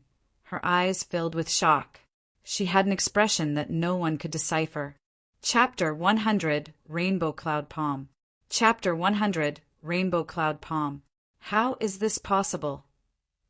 Chu-Chu exclaimed that pill was unlike any she had taken. It dissolved in an instant into a miniature sun and caused her to let out a scorching breath. The strong pill effect traveled to every corner of her body, warming it up. When the effect faded, a comfortable feeling still lingered, while also dispelling most of the Yin power damaging her meridians. She absorbed last night. Chu-Chu was incredulous. Such an astonishing pill existed in this world. Her Yuan Qi was of Yin attribute, and normal Yang attribute pills would be rendered useless. As such, a mere second-grade Yang pill should have already been offset by her body before it could help dispel the moon's Yin power inside her, but Zhuo Fan's pill was burning like the sun. Yet it was gentle, nurturing the recovery of her meridians. The crux of it all was that her Yuan Qi didn't fight against it, allowing her to capitalize on the pill's entire effect. This went beyond even her wildest dreams. A pair of sparkling eyes stared at Zhuo Fan. Zhuo Fan was gleeful inside as he smiled. How is it, Sister Chu-Chu? My pill is different from the rest. Chu-Chu nodded unconsciously as she praised. You are so young, yet using such an enigmatic, refining skill. In a few years, the entire empire will know your name. It has already, though you don't know it yet. Zhuo Fan cursed inside, but his face still evoked the same boyish smile. Then, Sister Chu-Chu, if there's anything hurting your body, I will make it sure that it stops. Chu-Chu jerked. Zhuo Fan's words struck a chord in her. She knew her own body all too well and needed a great alchemist to remove the poison. However, Chu-Chu muttered to herself. Zhuo Fan was always watching her, his heart stretched taut. If his mind could be heard, it would be like, what's the hold up? Hurry up and fork that damn Bodhi jade sap over. If you don't have it, then point me in the right direction at least. Then a laugher suddenly resounded. Ha ha ha, took you long enough. I've been waiting here for a whole day, brat. Two figures landed from the sky. One was dressed in red. The beautiful figure of the girl, Zhuo Fan, humiliated yesterday, Xiao Dandan. The other was a man, a handsome youth in green, and with an eerie green flicker in his eye Dong Tianba, and his sister jumped in shock. Chu-Chu was also affected, staring at the two with a complicated gaze. While Zhuo Fan's expression was grave, his eyes glinting dangerously. Son of a bitch! I almost had it. Your meddling warrants death. Zhuo Fan was itching to snap these two's necks, but noticing Chu-Chu, forget it, I'll keep playing the naive child. Punk, I heard you were quite strong. Sister Chu-Chu, they're picking on me. Beat them up. While the smug green youth was pointing at him, Zhuo Fan pulled on Chu-Chu's clothes. He was striking an uncanny resemblance to a younger brother bullied by others, and asking his boss for help. This caused a widespread shock to all that knew of yesterday's affair. The green youth's face twitched, watching Xiao Dandan in skepticism. Miss Dandan, is he the one who was hard on you yesterday? Is he the same insufferably arrogant punk? Why is it he has not one bone in his back? Xiao Dandan felt dizzy. He wasn't like this before. He was even bossy with my senior aunt. Is he bipolar? Young master yen he is. But he wasn't like this yesterday. Humph, whatever. Since he is the one, I will give him a reckoning for what happened to you. Snorting, he said to Zhuo Fan, I don't care if you're a spineless coward or a retard. Since you offended people from the 7 houses, you deserve death. With how skilled and heavy-handed you were when dealing with Lin Tianyu, you are worthy of my personal involvement. You beat Lin Tianyu? Weren't you weaker than even a third-rate clan's disciple? Zhuo Fan's eyes darted everywhere, then gave an embarrassed smile. If I say he tripped and hurt himself, would you believe me? Everyone almost lost balance and collapsed. Dude, Can't you come up with a more realistic lie? Choo Choo smiled out of anger. Songyu, if you admit you lied to me from the start, I can still forgive you. But you are clearly taking me for a fool. Choo Choo brushed her sleeve and vanished, leaving only her angry voice in his ear. Humph! Since you court it, you deal with it. Sister Choo Choo, let me explain. Zhuo Fan trailed, but she was gone when Zhuo Fan turned around. His eyes were cold and deadly. His previous cute and adorable look was gone, replaced with murderous desire. You bastard, couldn't you wait a minute more? You ruined my plan. Zhuo Fan's tone carried a vicious desire for revenge, making Xiao Dandan shiver as she hid behind the green youth. Even the youth held a serious expression from being in contact with so many people from the 7 houses. It was easy to figure out a man's nature from a single glance, but Zhui Fan's naked killing intent made his judgment moot. Such savagery only came from the kind of beast Humph, from how tough you act. It is no wonder that you dealt a heavy blow to Lin Tianyu. The green youth mocked. Too bad you met me. Pilking Hall, vicious Pilking. Yen Song's head disciple Yen Fu. I am unlike that trash from Merry Woods who indulges in lust. I am the vicious Pilking successor. Zhuo Fan frowned. Vicious Pilking was the title of the best alchemist in Pilking Hall, but the first in Pilking Hall wasn't like the first in any other clans to some clans. Their number 1 alchemist title was gained by being the best in alchemy. But in Pilking Hall, it not only represented alchemy, but also concocting poison unlike any other from this his title, Vicious Pilking. It could be said that he was the mightiest killer and savior in the world. With life and death in his hands, he became known as a true Pilking. In other words, this kid's good at poisons. Humph! Zhuo Fan mocked inside. Poison might inconvenience the rest, but to him it had no effect. See how I use my demon transformation art and wring your cultivation dry. With a crack of lightning, Zhui Fan appeared before Yen Fu. The shock Yen Fu felt was palpable, not expecting the first layer of bone-tempering stage cultivator to employ such speed. It was no wonder that Merry Wood's disciple, who despite his focus on speed lost so badly, yet before he could react, Zhuo Fan kicked him in the stomach, spewing blood. Yen Fu flew out, making a human-shaped hole in the wall around the tavern, and bounced 50 meters in the street. Everyone was slack-jawed, to be honest. If not for Zhuo Fan's irritated state, he would have toned it down, casting a side glance at Xiao Dandan. She was scared out of her wits. Zhuo Fan sneered. No matter who you call, they'll all end the same. Do you women from Drifting Flowers edifice can only rely on men? Ha! Zhuo Fan walked away and left her crying. Feeling wronged, Zhuo Fan's contempt and harsh tone cut deep into her. It was no longer humiliation, but despise. Going through the broken wall, Zhuo Fan walked towards Yen Fu, who was getting up. The tavern's customers and the bystanders hid when they saw it was a fight involving the 7 houses. He quite fast, the fastest beneath profound heaven stage, I reckon. Yen Fu sneered as he wiped the blood from his mouth. Zhuo Fan snickered. Well, this is a first, seeing one happy to be beaten. Humph! I am happy, but of certain victory. Victory! Zhuo Fan disdained. I know Pilking Hall can make pills as well as poisons. But you think you can beat me with poisons? Ha ha ha. Debased punk, you know nothing of the world. Yen Fu's eyes flashed as he laughed. My master is Vicious Pilking, revered by all. If not for his poisons, why do you think the 7 houses fear him?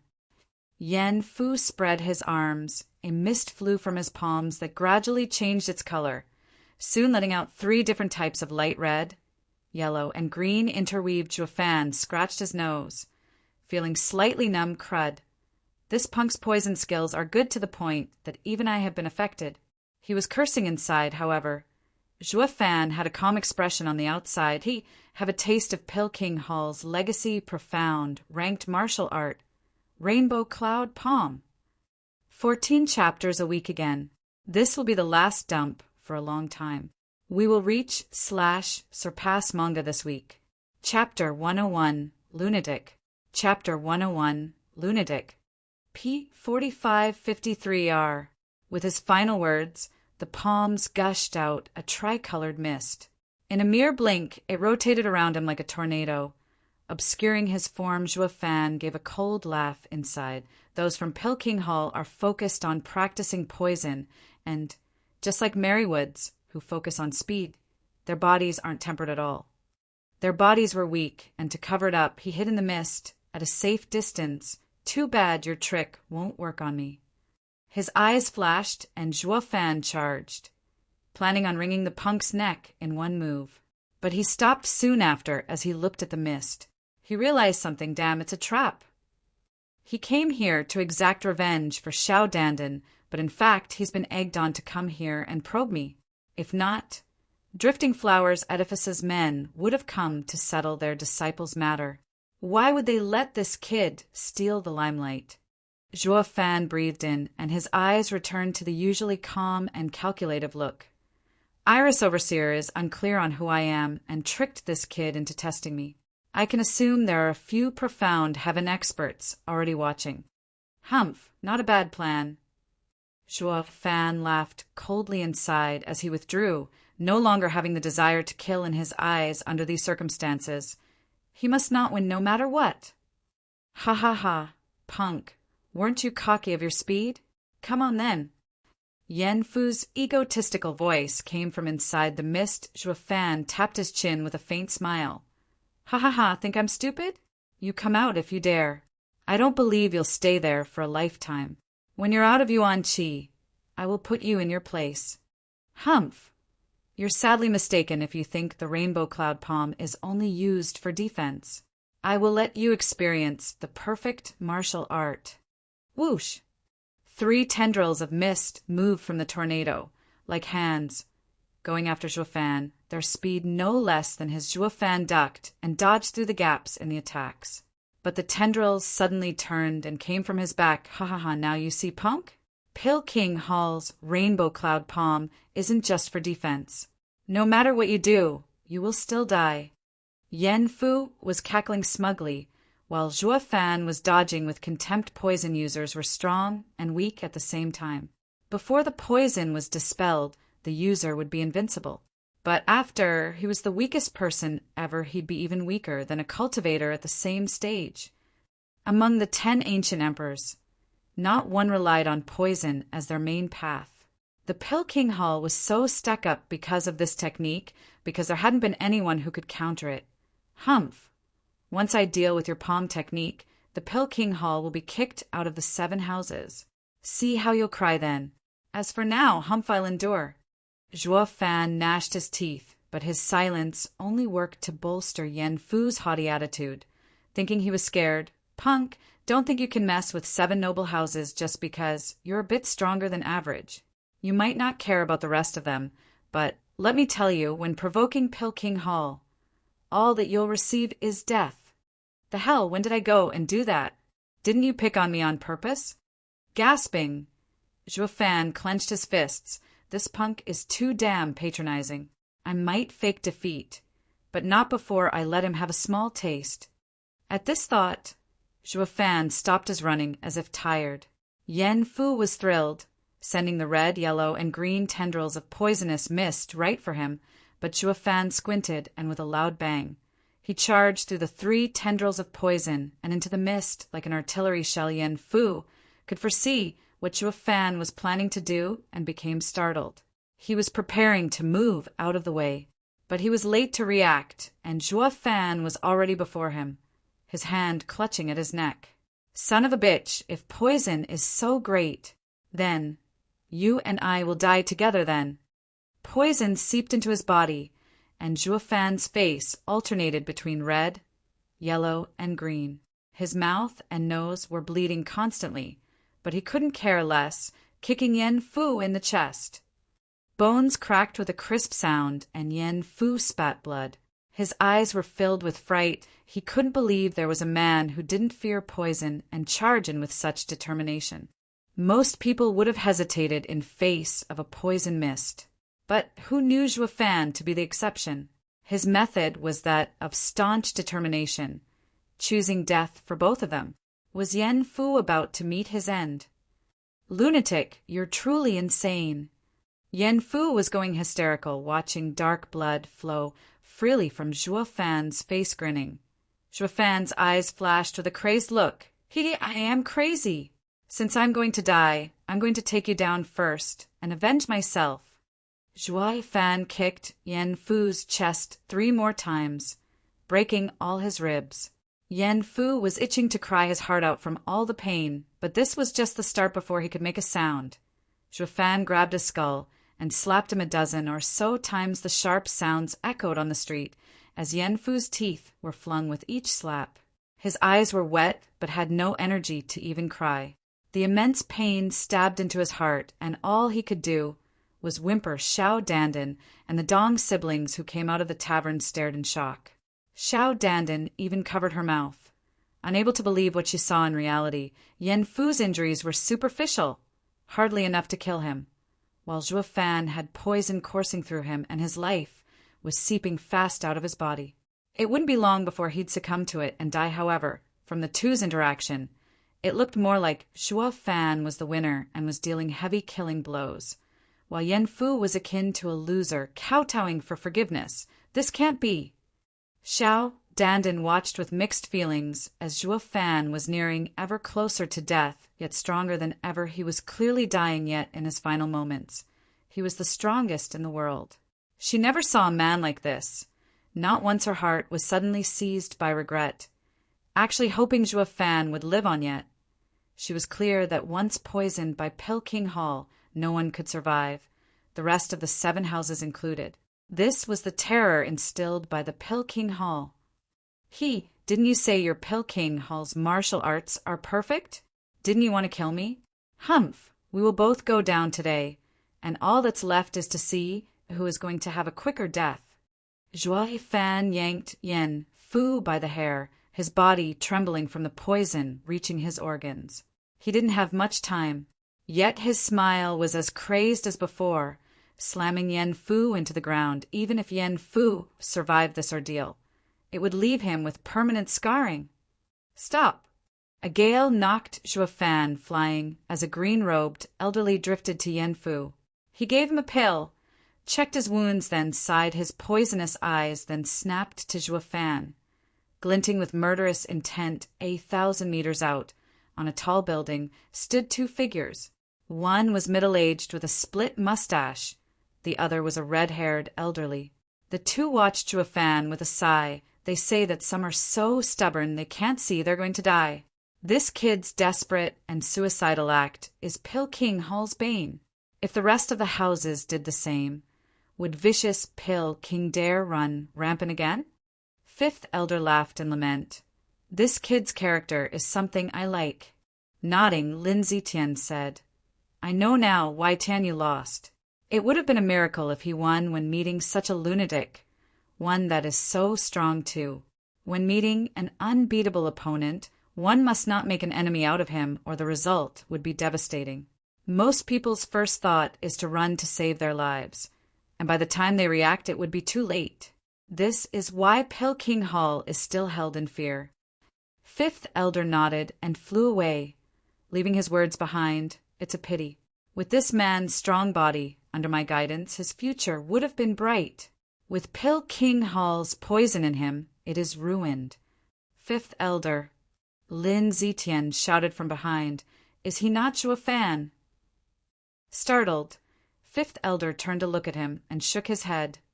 Zhuo Fan is as treacherous as a fox, cunning as a wolf, dangerous as a snake, and savage like a tiger. Not only does this kid not look like him, he is all brawn and no brain.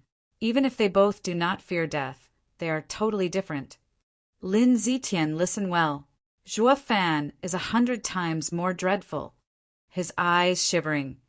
5th elder vanished. Lin Zitian was left with a hard expression. Hell Valley's 5th elder was the pillar of Hell Valley, the strongest. His words must be real if even he was afraid of the kid. Chapter 102, Bodhi Jade Sap. Chapter 102, Bodhi Jade Sap. Big Brother Song. Dong Xiaowan cried out as she witnessed Zhuo Fan collapsing. She wanted to go to him, but Dong Tianba pulled her hand. Dong Tianba was watching the elder in green with a serious face. Zhuo Fan reduced Yan Fu to such a state, and helping him would only incur the elder's wrath that may not be righteous. But as long as you'd escape an encounter with the 7 houses alive, everything else was just details. Hey, wench, take care of my disciple. Vicious Pill King turned to Xiao Dandan, his eyes flashing green. She shivered from fear as she pointed at herself. Why, you mean me? Cut the crap. My disciple ended up like this for your sake. Who else should be looking after him if not you? Yen Song spoke in an irreproachable manner. Xiao Dandan was forced to obey despite her wishes. Yen Fu's mangled body stirred endless disgust in her. Who told him to stick his head out for me? Not me. He dragged me here to mess with Song Yu, and now that he got hurt, I have to look after him? Picking up on her loathing, Yen Song spoke in a threatening tone. Wench, my disciple got hurt for your sake, and you're just going to ignore him. Shivering, Xiao Dandan shook her head again and again. No, I wouldn't dare. Humph, you'd better. My disciple took a liking to you, so you better not let him down, or I will make you beg for the sweet release of death. Snorting, Yen Song left his precious disciple in Xiao Dandan's care, then walked to Zhuo Fan. The latter was on the ground, seemingly having stopped breathing, but his mind was hard at work, paying attention to all that was happening also. He wasn't as poisoned as he had let on. He just cancelled out Yen Fu's 3 poisons with the use of demon transformation art and put on this act to dupe the crowd, feeling Yen Song's naked killing intent with every step. Zhuo Fan's fist tightened. I'm already poisoned to death, and a senior like you still wants to finish the job. If push came to shove, his only choice was to expose his real identity despite having a 5th-grade demonic treasure body. An all-out strike from a profound heaven expert would leave him with a heavy wound. At the very least, his inner organs would be damaged. Zhuo Fan was ready to react at a moment's notice and strike down the insufferable, vicious Pill King. Suddenly, lighting crackled along his thunder ring, left him startled. That guy can't be here, right? Yet familiar laughter echoed as a person flashed 100 meters from Zhuo Fan. Ha ha ha. And here I thought the magnificent and grand vicious Pill King was amazing, while instead he delights in picking on the weak. It was none other than Sword Marquis Abode's Xie Tianyang, the one who went through life and death alongside Zhuo Fan. Next to him was the same elder from before, 8th Elder Jian Suifeng. Well, damn. You picked the perfect timing to show up.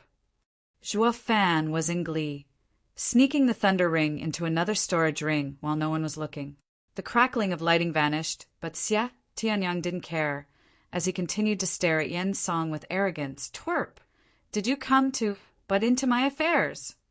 Yen Song snapped his eyes to him, exploding in killing intent. Jian Suifeng rested his hand on Xie Tianyang's shoulder. Tianyang, this doesn't concern us. 8th Elder, Drifting Flower City isn't Pill King Hall's turf. Why should we be scared of him? Xie Tianyang grinned. Sticking out his chin, Jian Suifeng shook his head. Ever since the battle of Blue Expanse City between Yugiki and Zhuo Fan, Xie Tianyang had become a busybody. He just couldn't stand by and watch injustice playing before him. This quirk wasn't that bad, but it didn't do any good. Either the elder didn't stop him in normal cases, but right now he had gone too far. To dare to butt in the 7 houses' affairs, this had left the Sword Marquis Abode's elders in a panic. He could not fathom the consequences. That Zhuo Fan was all by his lonesome self, messing with whoever that crossed him as he wished. But Tianyang represented Sword Marquis Abode. Just what did the elders teach him? Furthermore, did he have to go against the vicious Pill King out of all of them? Jian Suifeng gave a wistful smile as he apologized in Xie Tianyang's stead. Ha ha ha, Elder Yen Song. I am Sword Marquis Abode's 8th Elder, Jian Suifeng. Please don't mind the words of an ignorant youth. No wonder he dares act so presumptuous. He's from Sword Marquis Abode. Yen Song's eyes drifted over the two, then shook his head at the breathless Zhuo Fan. Whatever. I'll let Sword Marquis Abode have this one, and won't punish this punk myself. He inhaled my disciple's poison anyway, and won't have long to live. Yen Song emphasized the word disciple, pointing out the fact his disciple was the one that would kill this kid. It was a message to them. It has nothing to do with me.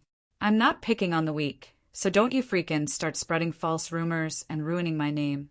Sword Marquis Abode. Jian Suifeng was clear on his hidden meaning and nodded. Ha ha ha, Elder Yen Song has a fine disciple. How could any common person be his match? This kid dared to mess with him, so death is what he deserves. Yen Fu nodded in satisfaction. At least you're tactful. He then flashed before Xiao Dandan and took her and his disciple away his disciple one. But it was a wretched win if he lingered any more. The Sword Marquis Abode might figure out his disciple killed his opponent with poison while getting beaten like a punching bag. He'd have no face left then. There weren't many who knew this. To begin with, only Drifting Flowers Tower, Merry Woods, and Hell Valley. But the fewer that did, the better. This was all to avoid making a disgrace of himself when the old man left. Jian Suifeng took a deep breath. Though Jian Suifeng, who was filled with hatred, gnashed his teeth while looking at Zhuo Fan slowly dying. Bastard, he flaunts his power at every chance and disgraces all the 7 houses. All right already. Do you think you're that monster, Zhuo Fan? That you can do anything you want? After cuffing Xie Tianyang over the head, Jian Suifeng shook his head. Tianyang, do you have any idea how dangerous that was? Unlike you geeky who likes to play games and scheme instead of acting on impulses, vicious Pill King would strike at anything that earns his displeasure with impunity, even against the other houses. No one can do anything to stop him. Xie Tianyang bit his lip and sighed powerlessly. You must be the Sword Marquis Abode's young master. Xie Tianyang turned to see Dong Xiaowan kneeling at his feet. Brother Song, you has been poisoned by Pill King Hall. Please save him. Xie Tianyang eyes Zhuo Fan, then Jian Suifeng. 8th Elder, can we save him? Huh. You think there's anyone in this world that can cure Pill King Hall's poison? If there was, it wouldn't have grown into such a fearful figure. Jian Suifeng shook his head. Tianyang, don't mess with other people's problems. Xie Tianyang watched Dong Xiaowan hopeless. Forgive me, miss, I cannot help him. And left with Jian Suifeng, Dong Xiaowan cried as she turned to her brother. Dong Tianba sighed. At the end of it all, dear little brother Song met his doom because of us. We will return his body to Night Rain City and bury him there. The Song clan will be then declared our kin. Dong Xiaowan sniffed and nodded. Wait. A sudden voice stopped them. Choo Choo appeared. He's been poisoned by Rainbow Cloud Palm. If you touch him, you will also suffer. What? The two backed off a few steps. Dong Xiaowan watched Choo Choo mournful. What can we do? We can't just leave Big Brother Song's body here. Leave him to me. I will heal him. Choo Choo bound Zhuo Fan in a ribbon and vanished, leaving the Dong siblings in shock. The Sword Marquis, abode of the 7 noble houses, couldn't do anything. Yet a hick woman could.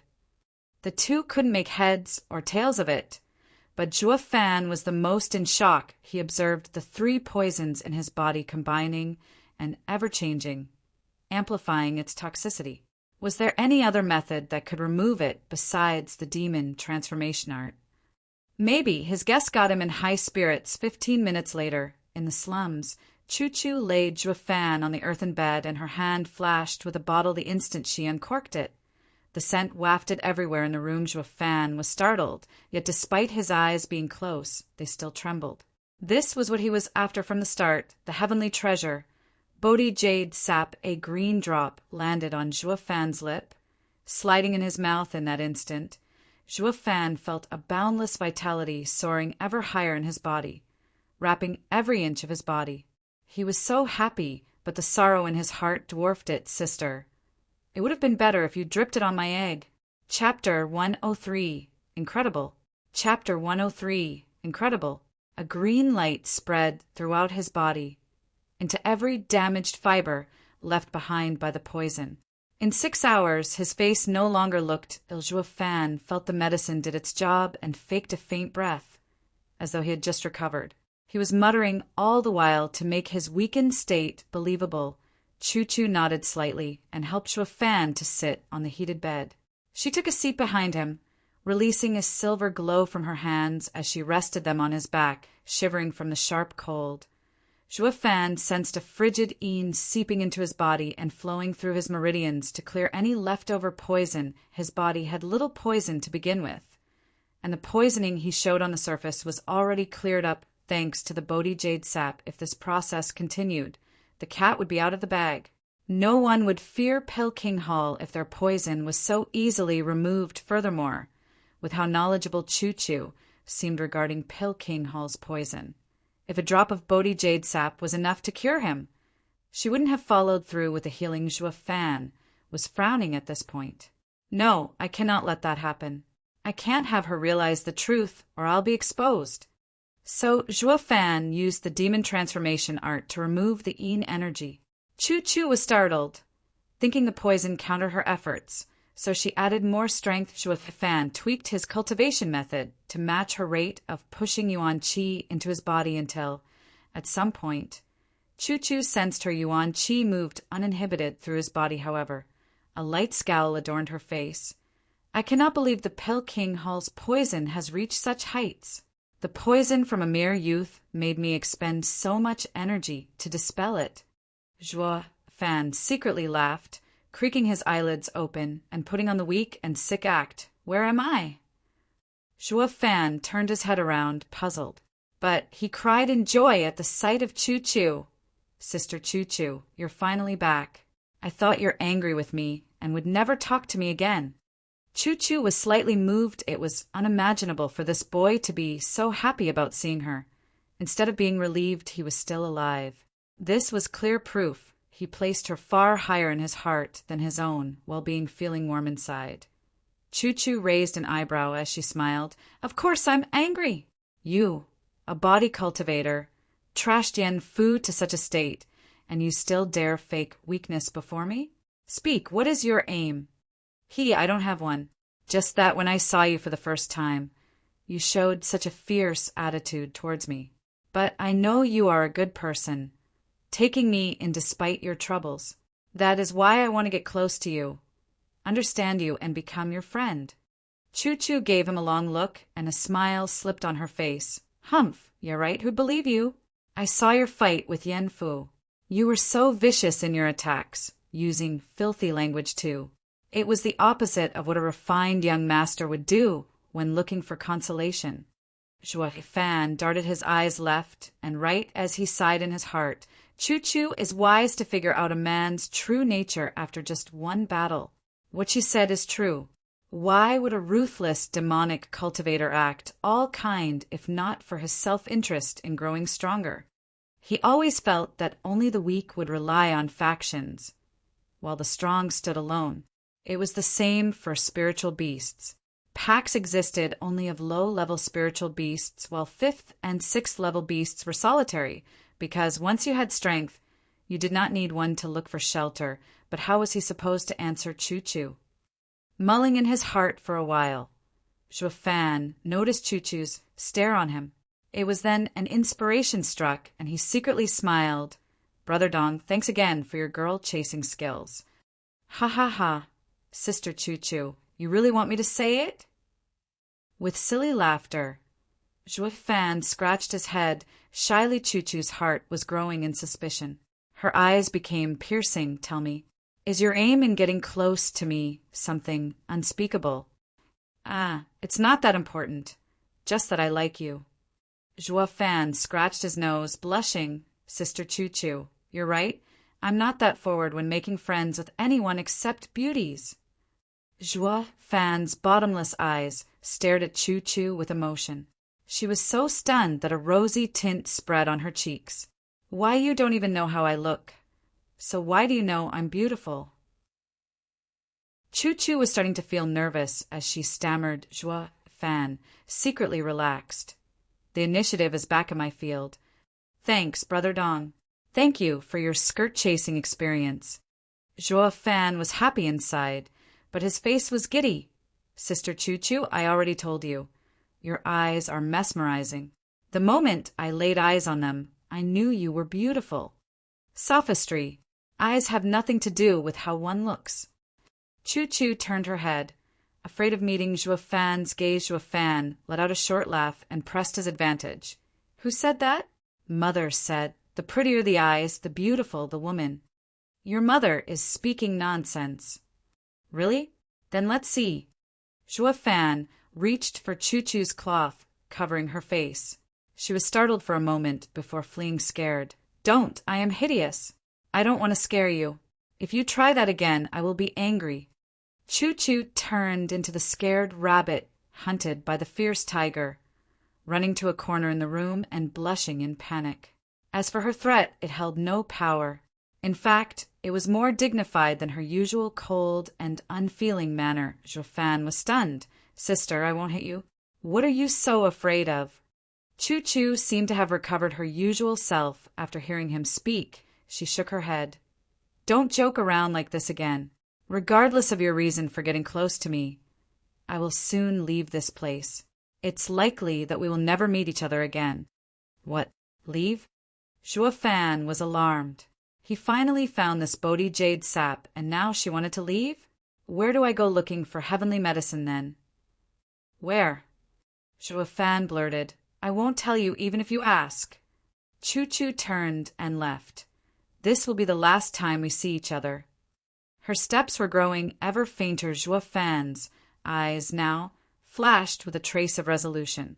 He would have to fight for the Bodhi jade sap if he still wanted it. But the opponent was a profound heaven expert. A noisy fight might break out, and more experts would come. At that point, his fate was sealed. Killing intent flashed in his eyes and feigned reluctance in his voice. Sister Choo Choo, don't leave. I don't want to be away from you. Ah.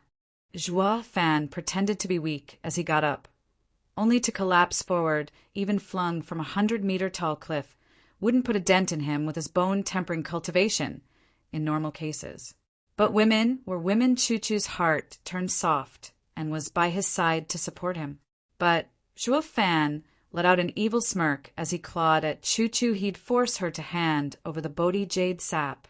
If not, he was going to pry it from her cold, dead body. Joa Fan wasn't kind, striking down even his so-called friends if it came to it, since she was a profound heaven expert.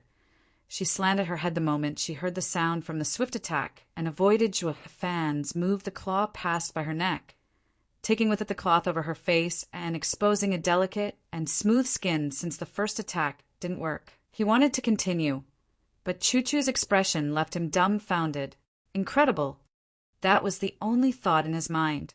Choo Choo's features made her the most perfect, most outstanding beauty he had ever seen. This was even if he were to include his past life. So much so, he couldn't even conceive the thought such a being existed. She is indeed a fairy. Joa Fan forgot even his objective. Choo Choo was also lost, not having detected Joa Fan's killing intent.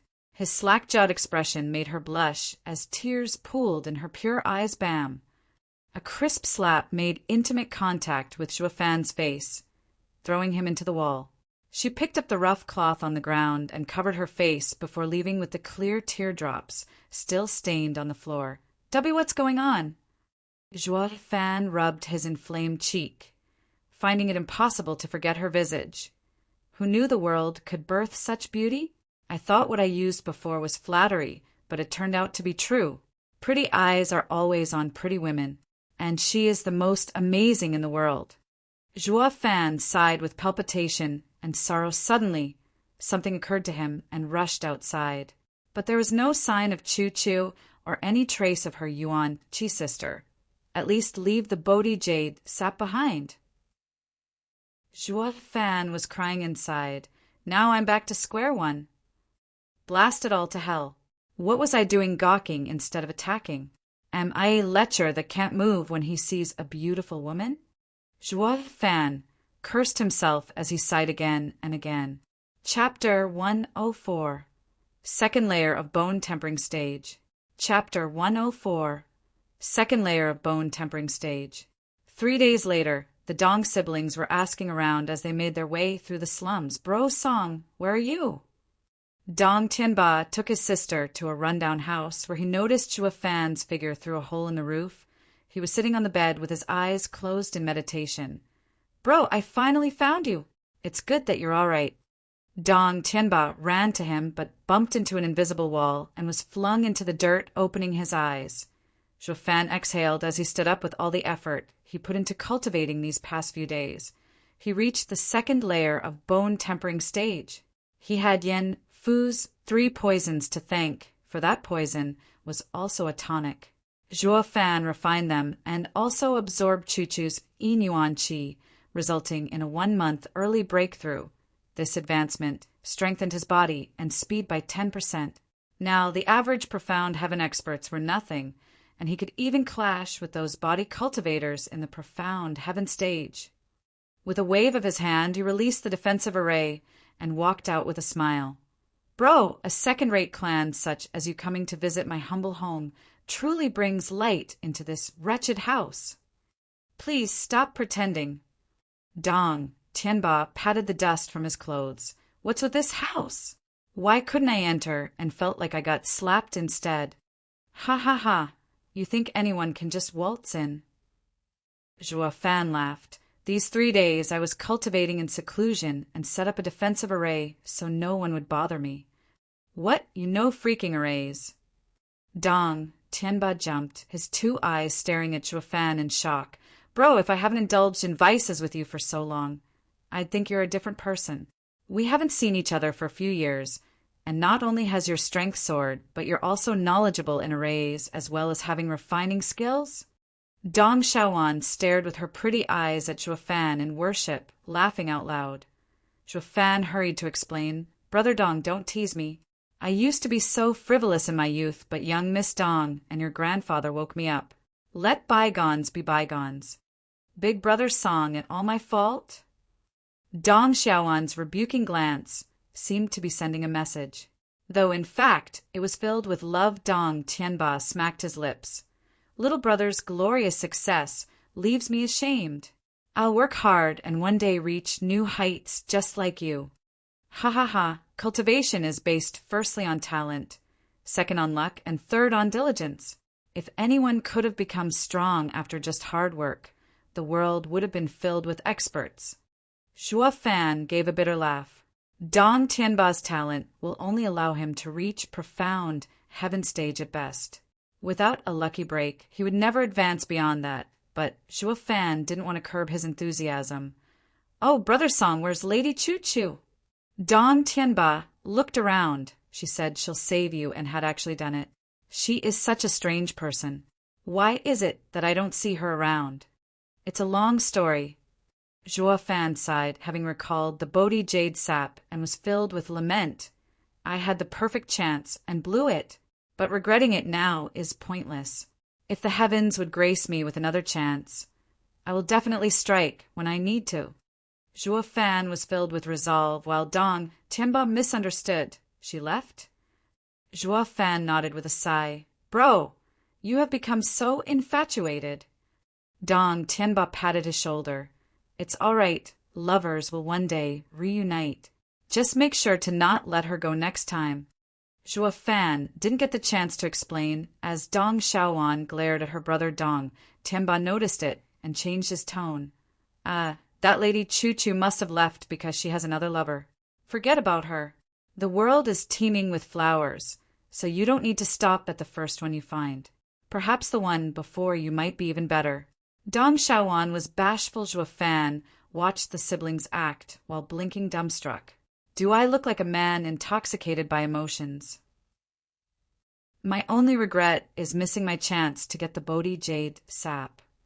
Though Zhuo Fan didn't clear the misunderstanding, he continued to speak. Brother Dong, did you come here to make sure I am still alive and kicking, or is there something else? Dong Tianba recalled the reason for his visit and face-bombed. Brother Song, thanks for reminding me. I totally forgot. I came to make sure you're all right and, for the safety of both our clans, to take you somewhere. Dong Tianba then pulled Zhuo Fan. Zhuo Fan was baffled, but followed after noticing how serious he was. Since he lost all trails on Bodhi Jade Sap, it was better to go with Dong Tianba and ask around. The trio arrived before a tall building. The plaque on it left Zhuo Fan secretly giving a chuckle. Meanwhile, he had a vulgar grin on his face. Brother Dong, you just said you're going to work hard, but how come you brought me to this place? What place? Dong Tianba was clueless with a wretched smile. Zhuo Fan pointed at the plaque. Brother Dong, don't play the fool. You're much more cultured than me. Look, it says Bro Dash. MPH. Dong Tianba clamped his mouth shut as he cursed. Quiet, this is Drifting Flower City, a place ruled by women. You think there are such places here? Ah, then Zhuo Fan blinked at the plaque. Dong Tianba looked where he was pointing and almost cried, Brother, please look closer. It's the Iris Edifice. After a long look, Zhuo Fan noticed right then when the wind blew the red silk away and revealed the whole plaque. Smiley face, play on words. The first character for brothel is the same for Iris. This was the Iris Edifice, the top of the 15 buildings under Drifting Flowers Edifice.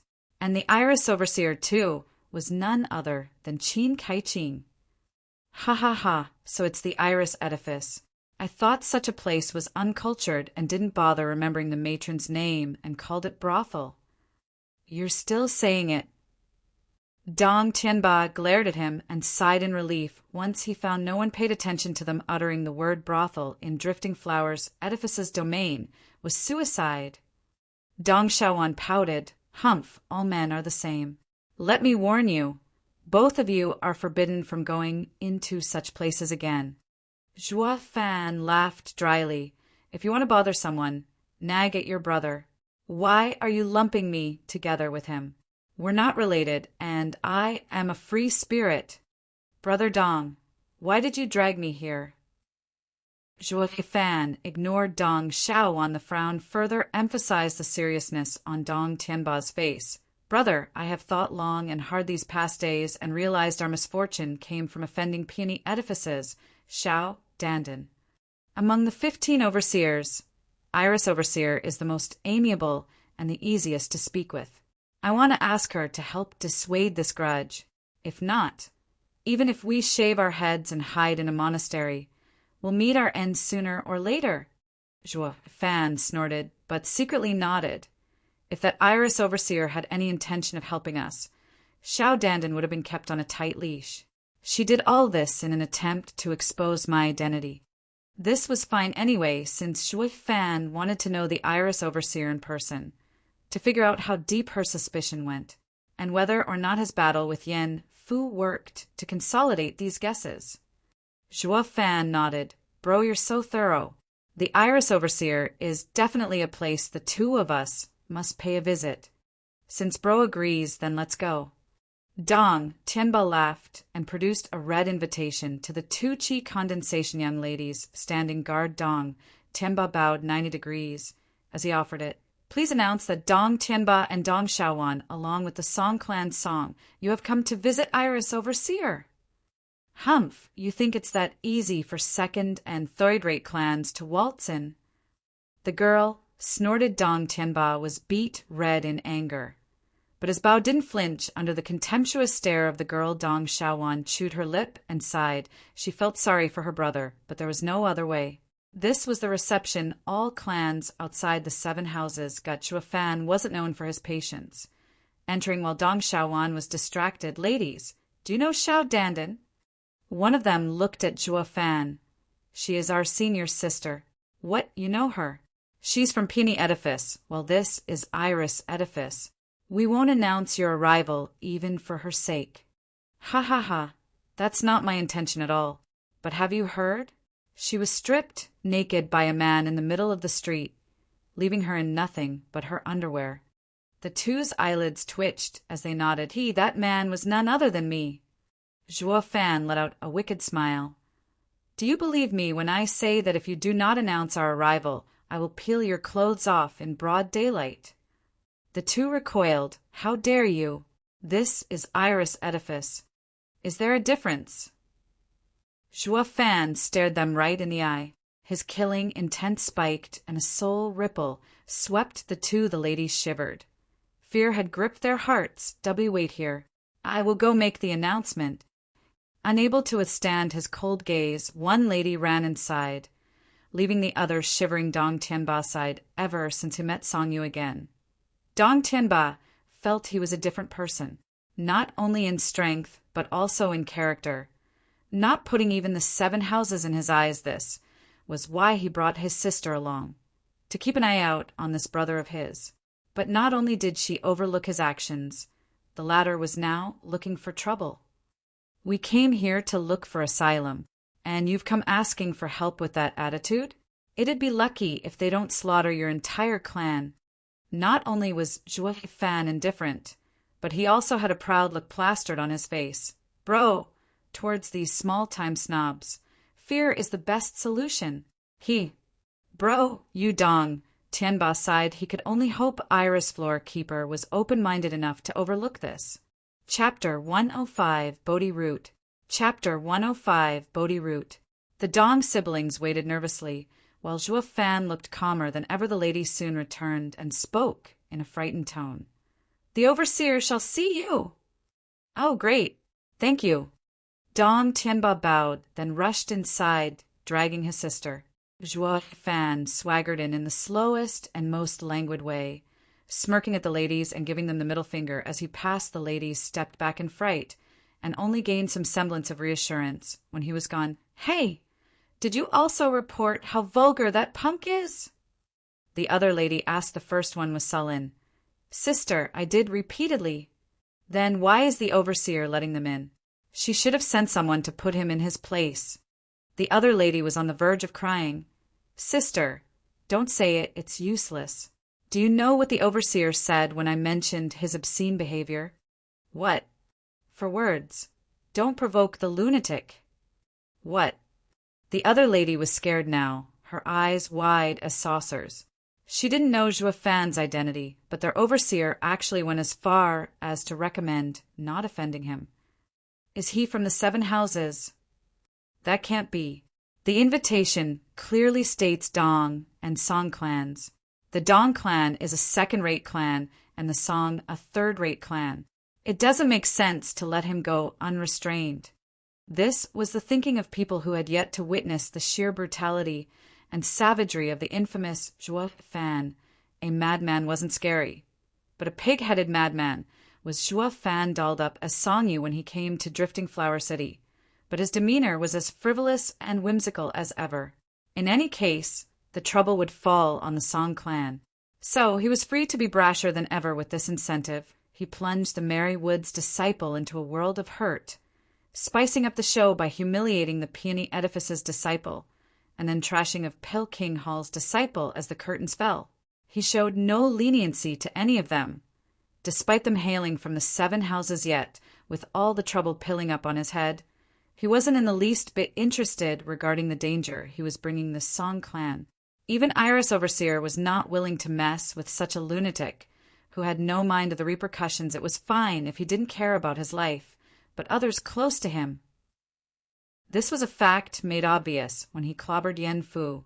Qin Kaiqing thus warned the disciple to avoid something she would clearly regret. The two, though, were unaware of the whole story, so they thought Zhuo Fan was someone of immense power with a deep background that affected even their overseer. Zhuo Fan had long foreseen such a possibility.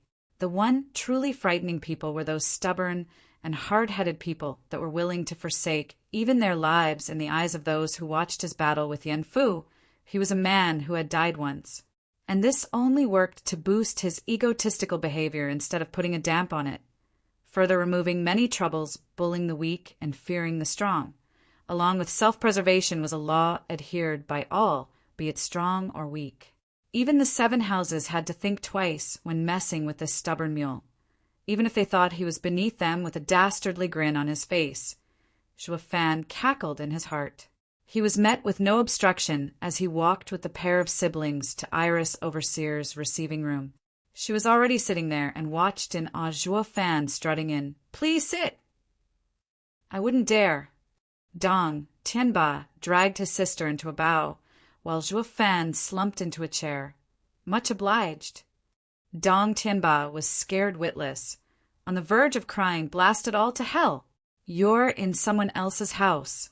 If you piss her off, it won't be just the Song clan that gets buried. I pleaded with you all this time to behave. If I knew you this impudent, I would have never had brought you. Dong Tianba lamented in his mind as he rushed to make amends. Please ignore him, floor keeper. My brother is rash and uncivilized. Please don't blame him. Ha ha ha. Young Master Song is true to himself. Why would I ever blame him? Also, you two can dispense the courtesy and sit. Qin Kaiqing said with a smile. Dong Tianba wiped his forehead and pulled his sister into a seat, while not forgetting to send Zhuo Fan a glare. Zhuo Fan ignored it, of course, since he didn't even see it. Dong Tianba sighed, his feature tenses as if at a funeral. Qin Kaiqing giggled, her eyes drifting over them. Young Master Dong, this isn't the underworld. Relax. Try to be like young Master Song. Dong Tianba right then noticed Zhuo Fan taking a bite out of a random fruit. He picked off the table. Dong Tianba's eyelids were twitching. He's too comfortable. This isn't your home, you know. But he only kept it to himself when he saw Qin Kaiqing's calm state. They said Iris Overseer was an amiable person, but he didn't think it was to this extent. She's so friendly that it should be easy to handle our problem. Dong Tianba bowed once again and spoke in a grave tone. Overseer, the three of us have come with a request. Do speak. Qin Kaiqing smiled. Overseer, a few days ago we offended Miss Xiaodandan, and this had us in a fright these past 2 days. This might be presumptuous of me, but I want to ask the Overseer to mediate, to remove this grudge between us. The Song and Dong clans will forever be in your gratitude. I understand this matter, and Dandan was the one going overboard. I will be sure to straighten her. Qin Kaiqing nodded, then smiled at Zhuo Fan. However, I can't help but feel intrigued about something. They say young Master Song was hit by Pilking Hall's Yen Fu's rainbow cloud palm because of Dandan.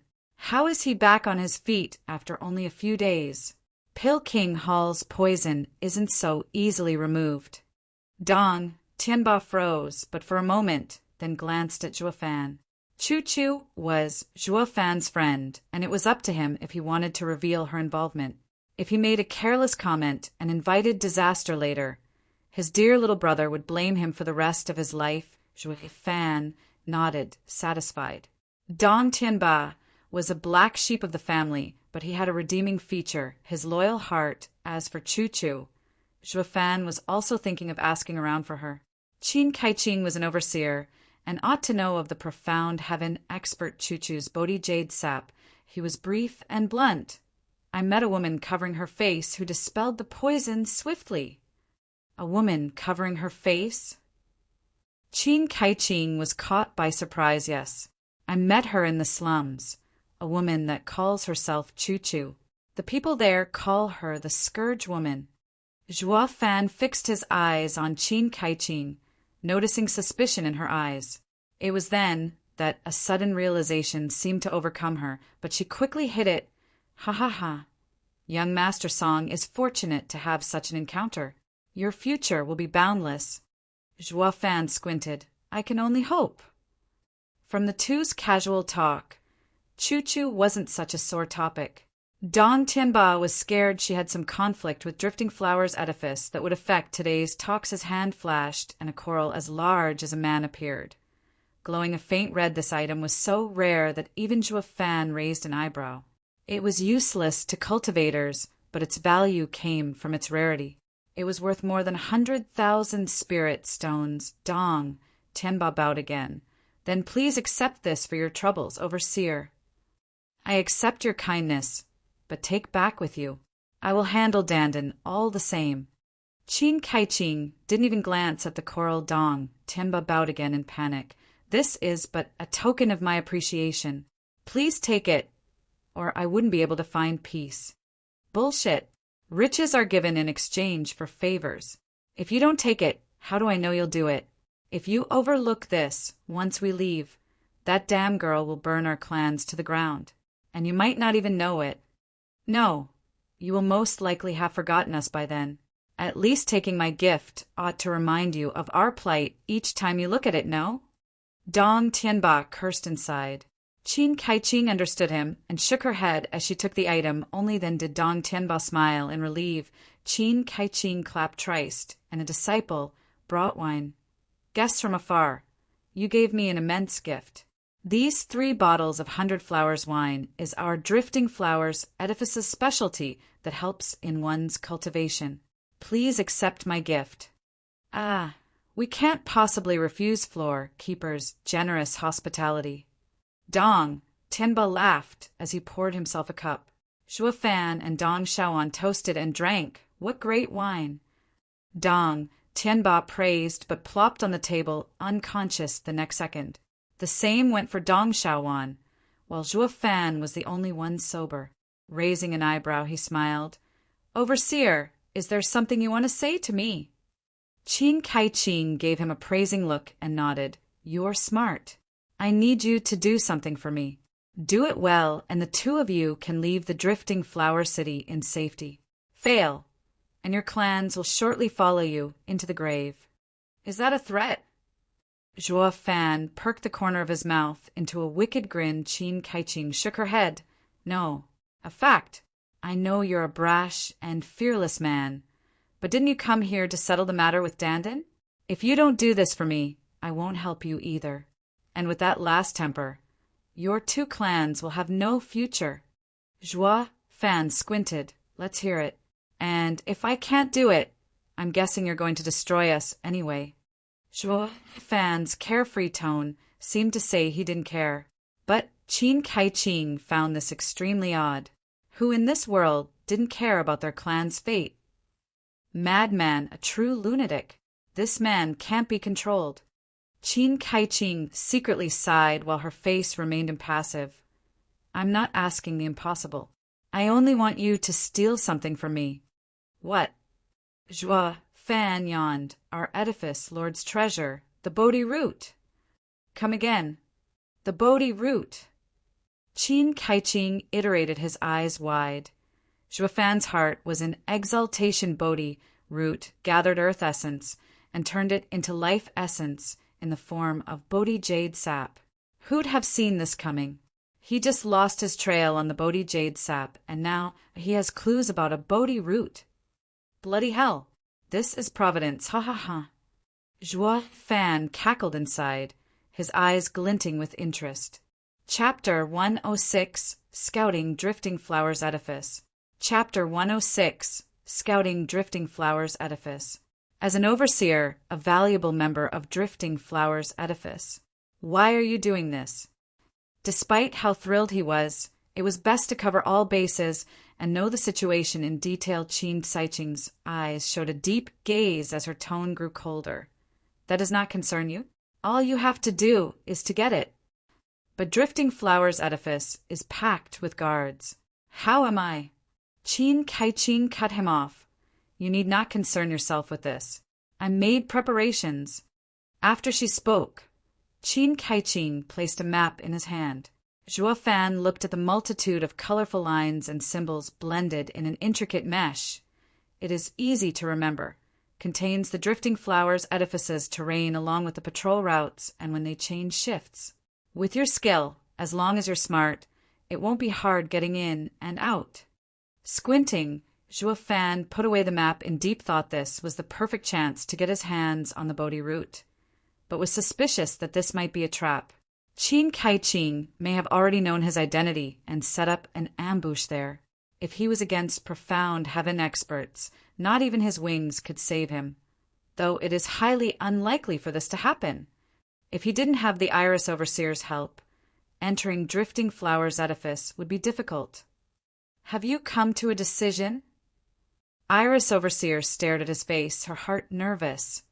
Young Master Song, I'm sorry if I have to resort to unbecoming language when I say this, but if you don't do it and leak it instead, I will gouge out your eyes, retch out your tongue, and tear your arms and legs from your body. Ah, and what choice does that leave me? Zhuo Fan snickered. Although Iris Overseer, I have to admit, That is a bit vicious of you to do. Tearing my limbs from my body, retching my tongue out, and gouging my eyes is worse than dying. Knowing he agreed to her request, the Iris Overseer's heart eased. I am not one who takes killing lightly. But as you've seen the map and still chose not to agree, all those actions are to prevent you from leaking the secret, be it through writing or otherwise. Rolling his eyes, Joaffan's mouth twitched. Then, why must you take my feet? Is my feet useful in writing? I don't know. With what an oddity young Master Song is, who knows what you're truly capable of? Qin Kai-ching gave a silly smile, hidden behind her veil. Although her features were obscured, her beauty couldn't be hidden. Joaffan sighed. She is quite the looker, but her heart is so poisonous. This was something he could understand. This world was one where might was right and men ruled. A woman had to be vicious enough, poisonous enough, to stand tall in this world with how naive and gullible that pure Xuaningsheng was. If it weren't for her encounter with the demon, Joaffan, she would have been Hell Valley's cauldron by now. Joaffan started to recall the carefree life the three led in the All-Beast Mountain Range. Those were the best and shortest days of both his lives. Young Master Song, you will go tonight. So soon. Joaffan stared at Qin Kai-ching. He was impatient of getting Bodhi root, but not that much. Who knew the Iris Overseer was in even more of a rush. Young Master Song, there's something you may not know. Qin Kai-ching sighed. The Bodhi root is something the edifice Lord protects herself. Only when the month of full moon does she go in seclusion, leaving the Bodhi root in the treasure pavilion's care. We are running out of time, as she is soon to come out. Tianyu's #1 beauty, Chu Qingcheng? Joaffan raised an eyebrow. What's her cultivation? Her stare was fixed on Joaffan, until she was certain he didn't show any odd reaction. She responded, despite being doubtful, she is my junior sister, and should be in the 3rd layer of profound heaven stage.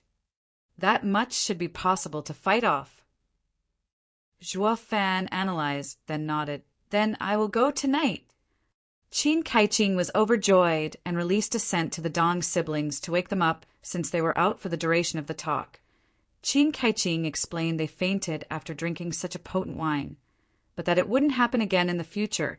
This concluded the meeting, and Qin Kai-ching saw them out. Dong Tianba was more than happy to leave now that his aim was achieved. As they passed by the entrance, the 2 ladies were still in fear, holding their tongues in check, but once the trio was gone, Joaffan threw a pill into the air. A flash of red flew out of him and swallowed the energy-concealing pill. Then went into Iris Edifice. He was curious to know what Iris Overseer's true game was. Blood infant moved like a specter. Entering the drawing room, without anyone's notice, where Iris Overseer was still sitting, a cough suddenly came, and a person appeared behind Qin Kai-ching. Joaffan cried out, "Vicious Pilking Yen Song! Why is he here? Why are you doing this?" Yen Song touched her shoulder and squeezed, making Qin Kai-ching grimace, and her face flash green. Qin Kai-ching gnashed her teeth as she broke out in fine sweat. "Elder Yen, I am Iris Overseer. If I don't do this, I can no longer keep my position. Once the fool gets the item, his life would have run its course, and no one will know of my involvement." "Humph! You're still thinking of escaping liability, even when you execute my plans. If anything goes wrong with the brat and ruins my plan, I will have you answer for it." Yen Song clutched at Qin Kai-ching harder, throwing her on the ground. She could only let him do what he wanted as tears of humiliation streaked her cheeks. Yen Song ridiculed. "Of the 15 overseers, I control more than half. Drifting Flowers Edifice will soon come under Pill King Hall and the first of 7 houses to be swallowed. Do you think exposing this will help you? As long as I'm here, act like the Iris Overseer you are, not for Drifting Flowers Tower, but for my Pill King Hall. You heard the brat. There's someone in this city that can remove your poison. If your poison is cured, how will you threaten the other overseers?" Yen Song gave her a contemptuous and evil smile, Were you always waiting for the arrival of such a man that will save Drifting Flower's edifice from this crisis? Ha ha ha, what wishful thinking. My rainbow cloud palm is made up of 7 savage poisons, and no one can remove it. The brat was only lucky to be hit by my disciples' 3 poisoned palm. If it was mine instead, not even the most renowned alchemist could save his wretched life. Qin Kai-Qin bit her lip, a trail of blood flowing down, and tears glistened in her eyes from the resentment she carried snorting. Yen Song kicked her. Bitch! Get rid of him once he comes back. Or you and your sisters will wait in silence for death without me. Ha ha ha. A woman will always be a woman, reliant on a man. You must be delusional for fighting against the world of man. Yen Song laughed. As he left, Zhuo Fan surmised she must be feeling hatred, anger, and deep-seated powerlessness, though it had nothing to do with him, so he willed Blood Infant to return now that light has been shown on the matter. He could go all out. He'll get the Bodhi route and skip town as for the Song and Dong clan. Thanks for taking the fall. Zhuo Fan snickered, secretly, looking at the Dong siblings without any remorse. They had elders to get them out of any situation. I owe you guys nothing after all. So, be grateful for helping me out, okay? The Dong siblings reciprocated his warm smile with another of their own, though appearances could be deceiving, where even a smile hid countless dangers. In the dead of night, silence ruled. The street was empty, but there were some who were moving around a large building. The patrol 3 words were gracefully placed on the building. Drifting Flowers Edifice. Zhuo Fan flashed in the darkness, wearing black clothes from head to toe. He made use of the patrols, changing shifts, and snuck inside. Through a series of odd twists and turns, he arrived at a pond looking back. Zhuo Fan sighed and took the map out with a smile. With Qin Saiqing's help, I wouldn't have known of all these arrays. There are freaking 10 of them. I just passed one and still have 9 to go. Zhuo Fan sighed and stepped back into the darkness. He was adept in arrays, but it would be very easy to get trapped in them without prior investigation, but knowing the map and the disciples' routes, he had it in the bag. I guess people have this saying, attacks you can avoid day and night, but thieves are hard to counter. When I get back to the Luo clan, I will have to make proper arrangements so that this won't ever happen to me. Zhuo Fan had such an easy time with the arrays. He even indulged in flights of fancy. Soon, the 10 arrays were cleared. The objective was almost in sight. Treasure Pavilion. Bodhi Route. Chapter 107. Drifting Flowers Whisper. Chapter 107. Drifting Flowers Whisper. Under the cover of the inky black night, Zhuo Fan advanced like a cat through the centuries and arrived at the inner courtyard, but for some reason he stopped. Brows furrowed, taking the map out again. Zhuo Fan flitted his gaze from the map to the layout again and again. Someone changed it! The inner courtyard had a 5th grade array, shifting defensive array. It affected every corner of the courtyard and messed with the layout, going by the map's explanation. The Drifting Flowers edifice shifted once a month for protection. So much so that not even the disciples knew of the new layout. But Qin Kai-Qing was an overseer and knew the basis behind the shift, pointing the crucial locations out on the map now that he was here. Zhuo Fan saw there had been another shift, with those locations were no longer valid. He was now forced to search everywhere for the treasure pavilion. Curses! Things only get worse. Zhuo Fan sighed as he stepped lightly, while also letting Blood Infant out to help move things along whoosh. Blood Infant flashed through empty rooms after empty rooms until feeling a sudden powerful force. Zhuo Fan squinted. Profound Heaven Expert! And made Blood Infant vanish in a sparse room, with a bed, a table, and a chair. A yellow lamp burned faintly on the table. Zhuo Fan recognized the old man meditating on the bed as being Xie Tianyang's 8th elder. Jian Suifeng, the door creaked, and Xie Tianyang entered covered in sweat. Gasping for breath as he slumped in the chair, Jian Suifeng opened his eyes and watched Xie Tianyang, pleased. Tianyang, you've been working hard as of late. It won't be long before you surpass your elder brother. Humph! My dad always says elder brother is a genius that comes by once a millennium. Not even a radiant stage cultivator can beat him. So how can I compare? Xia Tianyang was filled with fighting spirit. I am content as long as I can surpass that punk. Jian Suifeng smiled. You mean that freak Shuo Fan? Yes. Xia Tianyang's eyes flashed with sorrow. Eighth elder, my only regret in life is that I was powerless in Blue Expanse City because I didn't train harder. I let Ninger down when she needed me most. I hope the next time will be me who will protect her, not Shuo Fan. Jian Suifeng sighed. Tianyang, you are too talented, and the Abode Lord won't let you marry a second-rate clan's daughter. I know that just. Xia Tianyang chuckled in the end. If there's one good thing that damn punk taught me, it is that might makes right. There's nothing in this world you cannot do. You all kept saying how treacherous Yu Giki was. But didn't he find his end in Zhuofan's hands? With enough strength, I will be deciding my bride, and Dad can do nothing to stop me. Laughing, Xia Tianyang left the room. Tianyang, where are you going? Training. Xia Tianyang was firm in his decision, his eyes proud. Of the flowing space's 9 forms, I only know 4. I will be practicing the 5th. What, you know the 4th? Jian Suifeng watched the leaving Xia Tianyang with pride. Watching Zhuo Fan's battle must have motivated him. If he keeps this up, it won't be long before he's in the profound heaven stage, ha ha ha. Blood Infant slunk back out.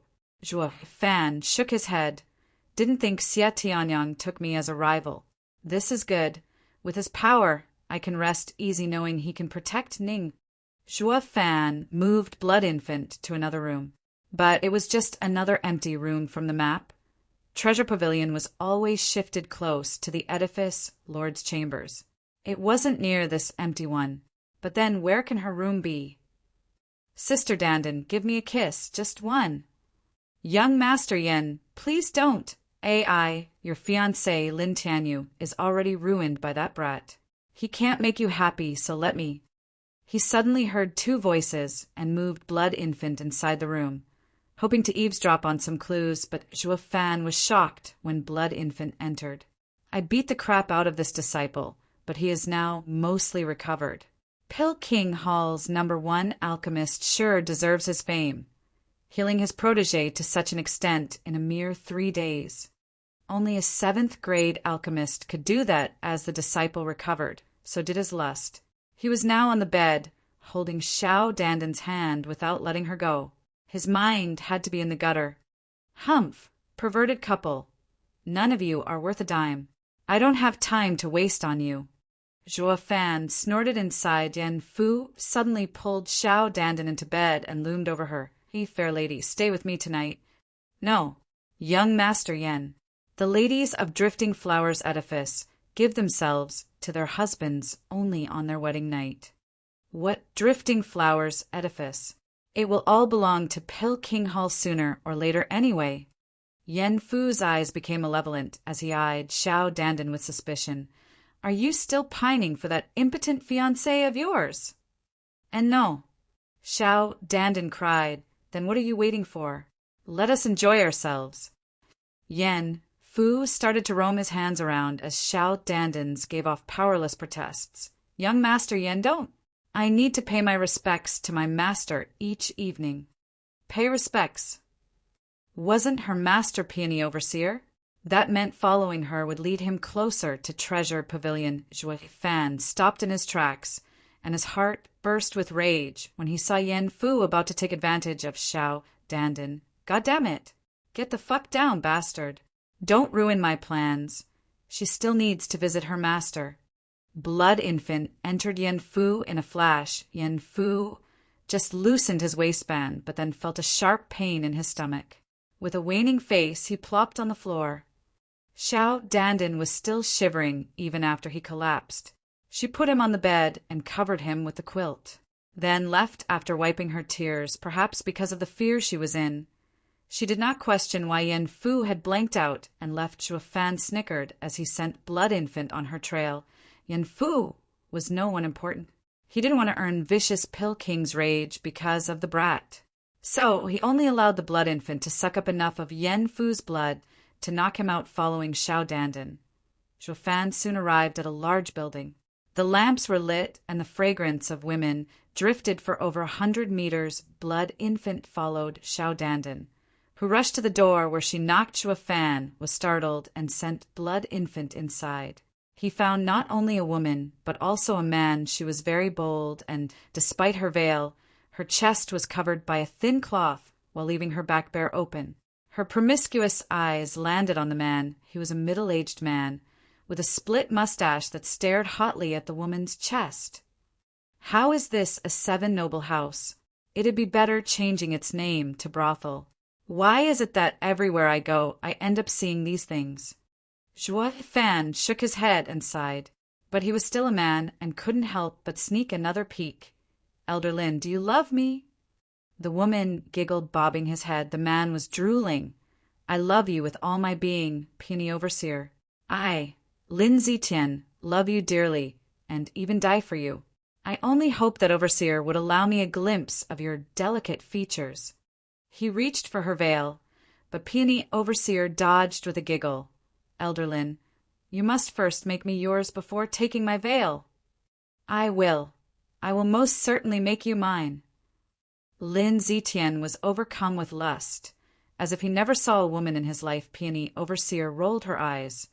Then, do you agree to my marriage condition? Lin Zitian frowned, and his face fell. Peony, don't make it difficult for me. All of 7 houses know how dreadful vicious Pill King is. Asking me to face him is the same as wanting my life. Humph, Lin Zitian, where has all that love you proclaimed gone? Didn't you say you'd die for me? I am willing to die for you, but not a worthless death. All men are cheaters. Get lost. Peony Overseer's anger flared and roared. Tears welling in her eyes, Lin Zitian shook his head, leaving slowly.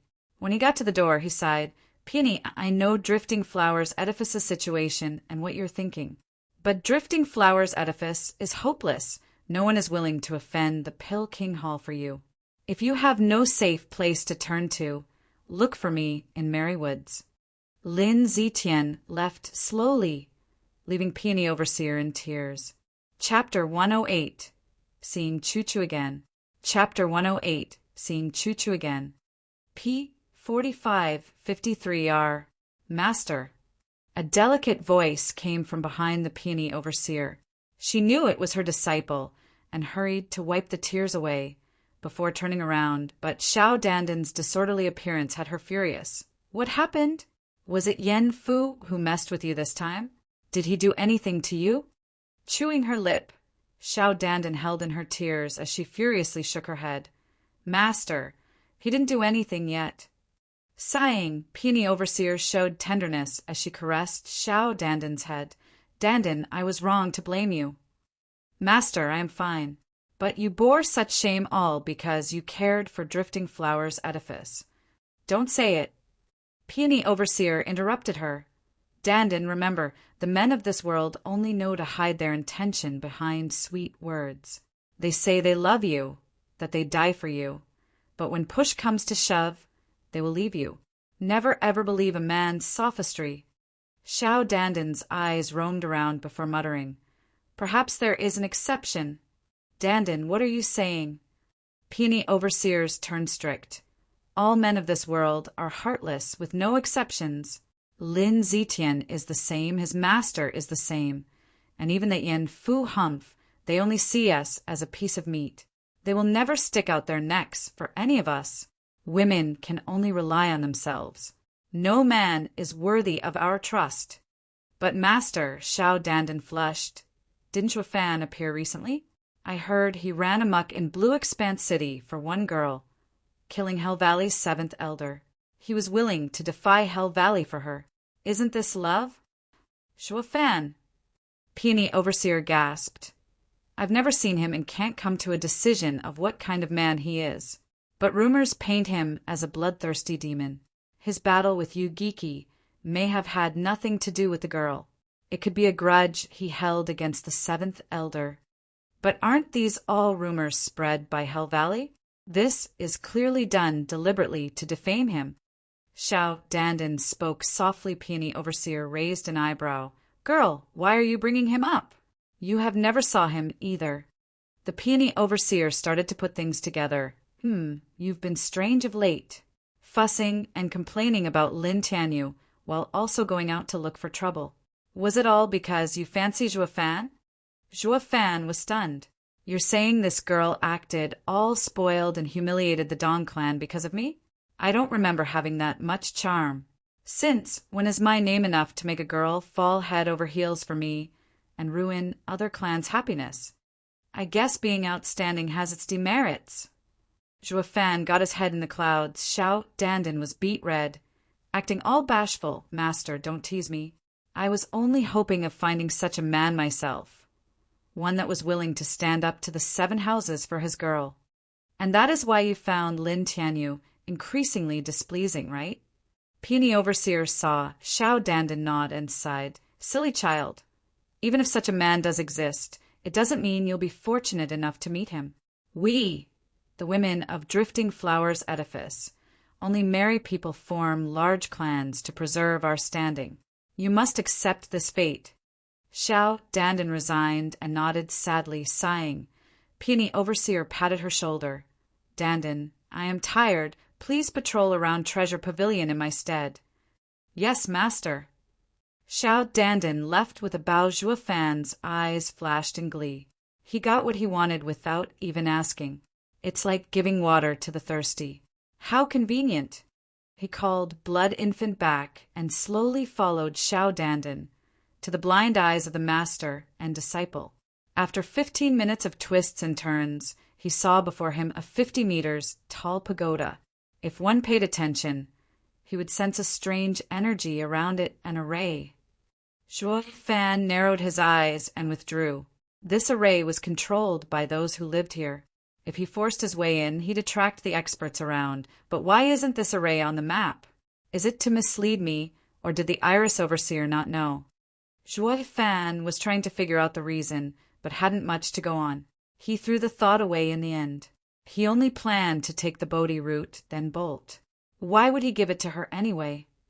So, Zhuo Fan paid close attention to Xiao Dandan's gestures as she shouted, Open! The energy around the tower retreated. Xiao Dandan entered. Followed closely by Zhuo Fan, the tower had 6 levels, illuminated by night pearls. Xiao Dandan checked the treasures on each level, cultivation methods, spiritual weapons, and demonic treasures. On the 6th level, a wooden box laid on a pedestal in the middle of the room. Xiao Dandan opened it with care, revealing a dark green root emanating a fragrance, dazzling in the moonlight. Bam! Xiao Dandan closed it and smiled. All is in order. Then a black figure flashed and struck her neck, knocking her out. Seeing you're a fan of yours truly, I'll let you off.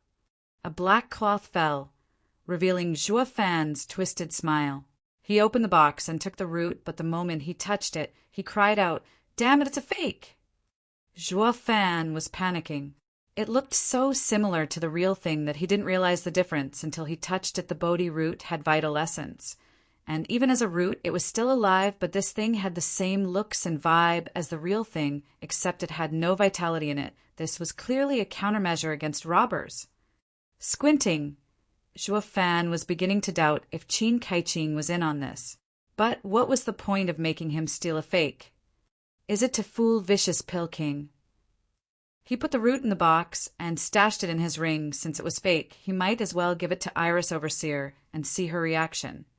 Who dares encroach upon Drifting Flowers Edifice's Treasure Pavilion? A woman's voice came from behind him. He could feel her power and knew it to be a profound heaven expert. He made the logical decision to jump through the window and make a run for it, but was a profound heaven expert going to let him leave that easily? A thin cloth blocked his path. The woman's elegance and beauty were emphasized in the moonlight. Akin to a fairy, Zhuo Fan couldn't see past her veil, but was stunned nonetheless. Curses! Drifting Flowers Edifice is filled with beauties. Too bad yours only came after items, not to steal girls. Zhuo Fan Charge, the woman was perplexed, seeing a second layer of bone-tempering cultivator coming right at her. This was no different than a death wish. The woman snorted inside and, struck with a cold palm, Joafan let out an odd smile, just as it was about to hit him, vanishing with a mystifying phantom step. The next moment he was behind the woman. Fleeing, she hadn't expected such skill from him, and that caught her off guard.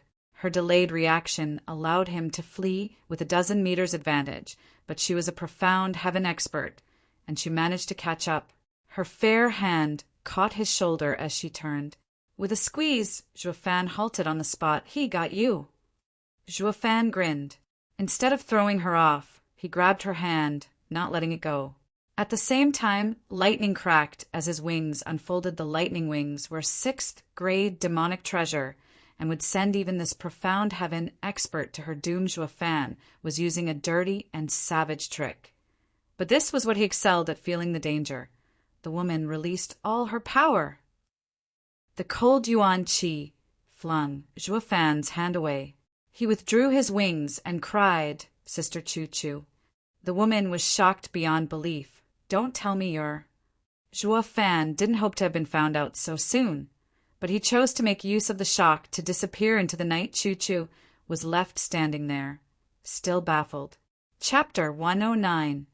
Iris Overseer's Stubbornness. Chapter 109. Iris Overseer's Stubbornness. P4553R. Under the cover of night, Joafan moved like a cheetah through a groove 50 miles out of drifting Flower City. He stopped in a clearing and inspected the ice on his hand. He took a deep breath to calm down. He had not expected to meet Choo Choo so soon, and in the drifting flowers edifice, no less. Much less that he would be injured by this familiar Een energy, yet this encounter brought him some ease. Joafan cast a look back, while sporting a strange smile. This was where his meeting with Iris Overseer would take place. It was also the escape route marked on the map. He would give her the Bodhi route here. What Iris Overseer didn't know was that he wasn't coming alone. Bringing his tail along, a white, immaculate figure floated on a branch not far behind Joafan under the cover of the darkness. A light breeze rustled the leaves, and Joafan strained his ears. He knew Choo Choo was here. When was there a profound heaven expert that couldn't give chase to someone of his cultivation level? Well, of course, him not using the lightning wings may have had something to do with it. His plan was to find out Iris Overseer's true purpose and Choo Choo's true identity. Who knew if he might even find clues to the real Bodhi route? It all came to him in a flash of inspiration the moment he recognized Choo Choo. All that's left was for the two profound heaven experts to meet and reveal their secrets, smiling. Joafan sighed as he looked around. "This is where we're supposed to meet, but it looks like I'm late. Since she doesn't want it, I'll just take it with me." Delicate laughter resounded, followed by a bluish figure trailing among the trees. Her soft eyes stared down at Joafan in anger. "Young Master Song, I never took you for an impatient man, that you can't even wait for 2 minutes. If you took that treasure away, the only thing that will happen is the destruction of the Song clan.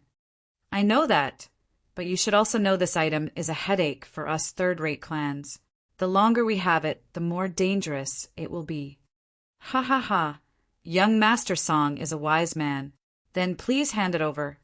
Qin Kaiqing smiled as she stepped forward. Joafan took the box out and held it in his hand, his eyes staring into her eyes, ready to grasp her every reaction. "Overseer, you need to handle this carefully, lest it will come back to bite me. If it does, you'll have me to deal with." Hi. I didn't know that young Master Song is so bold and so careful."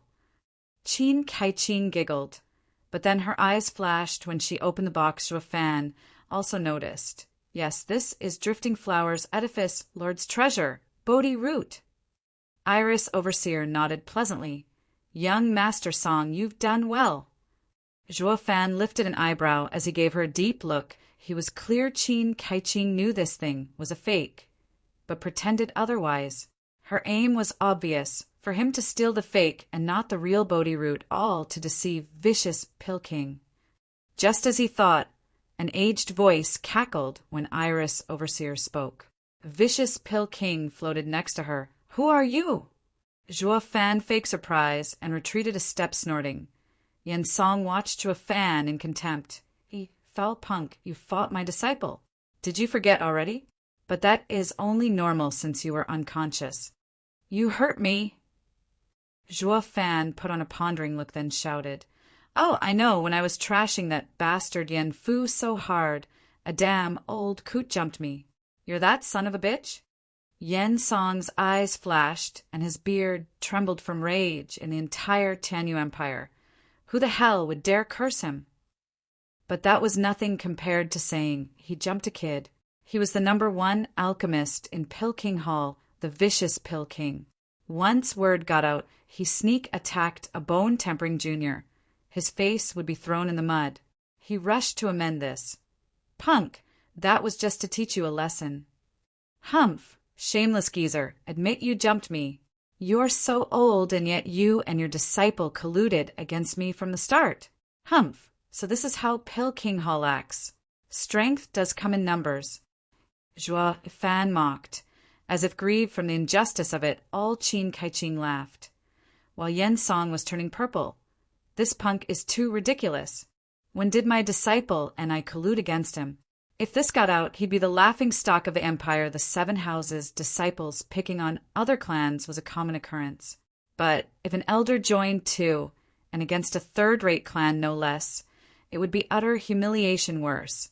There had yet to be anyone in the 7 houses who did this. Old Yen, ease your anger. This is his character.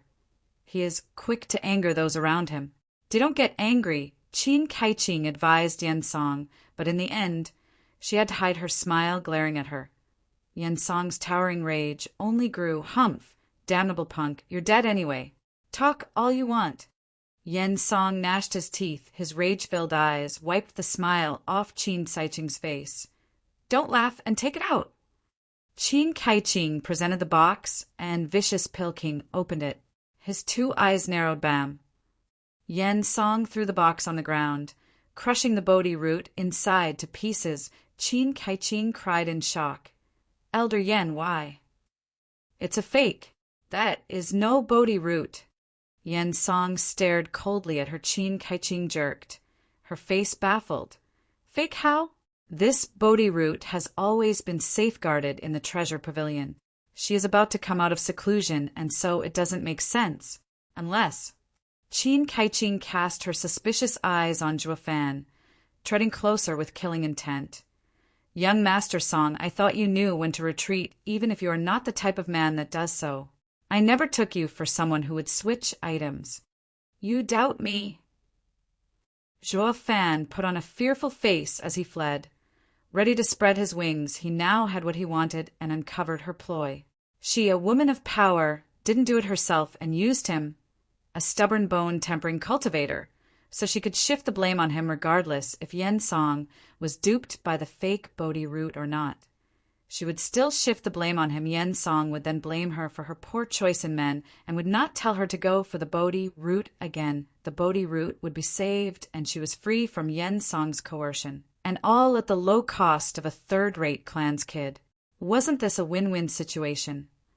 Zhuo Fan snorted inside as his fist tightened. Such a pity the one before her wasn't a mere bone-tempering cultivator, but one who killed you geeky. The freak Zhuo Fan, it wouldn't be long now. Chu Chu would jump in, and he would then get to kill this pair. What was the Drifting Flowers Edifice's first overseer? What was the vicious Pill King? They were but a woman and a spineless coot who dabbed in poison. Killing them isn't going to be easy, but it will not be hard either. Zhuo Fan's eyes flashed with bloodthirst as he licked his lips in anticipation, as if he was a demon king prepared to engage in slaughter. But then something happened. Qin Kaiqing, who was closing in, stopped in her tracks and launched a blue palm to Yen Song's chest. Bam! Among the loud explosion, there were even sounds of bones cracking. Yen Song was flung like a rag doll into the air as he spat blood. Why you dare betray me? Yen Song crawled to his feet and pointed at her with rage and rancor. Zhuo Fan watched her in a daze, his fists relaxing. What? Didn't Iris, overseer, want me to take the fall? Joie Fan was baffled, finding his assessment wrong for the first time. He sighed. A woman's heart is like an ocean, unfathomably deep. His guess was the most beneficial to her, but her betrayal would not only make both sides suffer, but it may lead to them dying together. Humph! Qin Kai Ching, don't forget, your life is in my hands. Do you want to die? Vicious Pill King wiped the blood from his mouth as ice crystals formed on his chest. Qin Kai Ching lifted her head. Her mind set. Yen Song, get this straight. I am Drifting Flowers Edifices' first overseer. Iris, overseer Qin Kai Ching. I won't have you ruin Drifting Flowers Edifice, even if I have to pay for it with my life. Joie Fan was stunned. Iris, overseer, was usually calm and collected. The beautiful overseer also did not use coarse language, even against an opponent she hated. For some reason, he began to feel deep respect for her. Chapter 110. Drifting Flowers Edifice Lord, Chu Qingqing. Chapter 110. Drifting Flowers Edifice Lord, Chu Qingqing. Vicious Pill King watched the proud Iris overseer with a critical eye, savagery dripping from his voice. Humph! A wench thinks she can kill me. You will see soon enough. Your heart has directly received my cold jade palm, and your meridians must be freezing right about now. You have no way of using Rainbow Cloud Palm. Qin Saiqing's eyes flashed elated and prideful. Yen Song, you've long got this coming. I may die from your poison, but it will be without regrets. Qin Kaiqing charged towards Yen Song, her palm glowing blue as she aimed for his chest. Yen Song took a deep breath and staggered as he had to spit out more blood. Just as Qin Kaiqing said, his yuan chi's flow was hindered, and yet he found no reason to fear. His green beard trembled as he made an evil grin on his face. Qin Kaiqing did not even manage to reach him before she started to tremble and vomit out black blood. The black blood was so potent that it ate through the ground when it landed. Iris, overseer, swayed, then fell. Qin Kaiqing couldn't understand what was going on. Wench, don't you know who I am? You think you can attack me that easily? Yen Song snorted. Look at your hand. Qin Kaiqing brought her trembling hand to her eyes and discovered it had turned from white to purple. Ha ha ha, I am Vicious Pill King. Every inch of me's covered in devastating poison. You think the Rainbow Cloud Palm is the only one thing I use to go against another profound heaven expert like you? Yen Song laughed at the sky. His sharp eyes filled with murderous intent. Humph! No one would fear me if that was the case. Hee, dumb broad, what a fool. I will kill you and get rid of future troubles. Despite being wounded, his palm had enough power to end a profound heaven expert's life. Qin Kaiqing was in despair. Chewing her lip in hatred and remorse, Joie Fan watched it all with a critical gaze. He didn't join in because he knew there was only one person who could save the Iris overseer, and sure enough, a white figure flew before the Vicious Pill King and struck frowning. The Vicious Pill King redirected his attack towards the white hand of the newcomer. Bam! With a loud explosion jarring to the ears, Vicious Pill King stumbled 10 feet back and spat blood. His hand was encased in ice. The white figure landed next to Iris overseer. Her manner was filled with power and demanding respect from any who dared look at her. Sister Choo Choo, why are you here?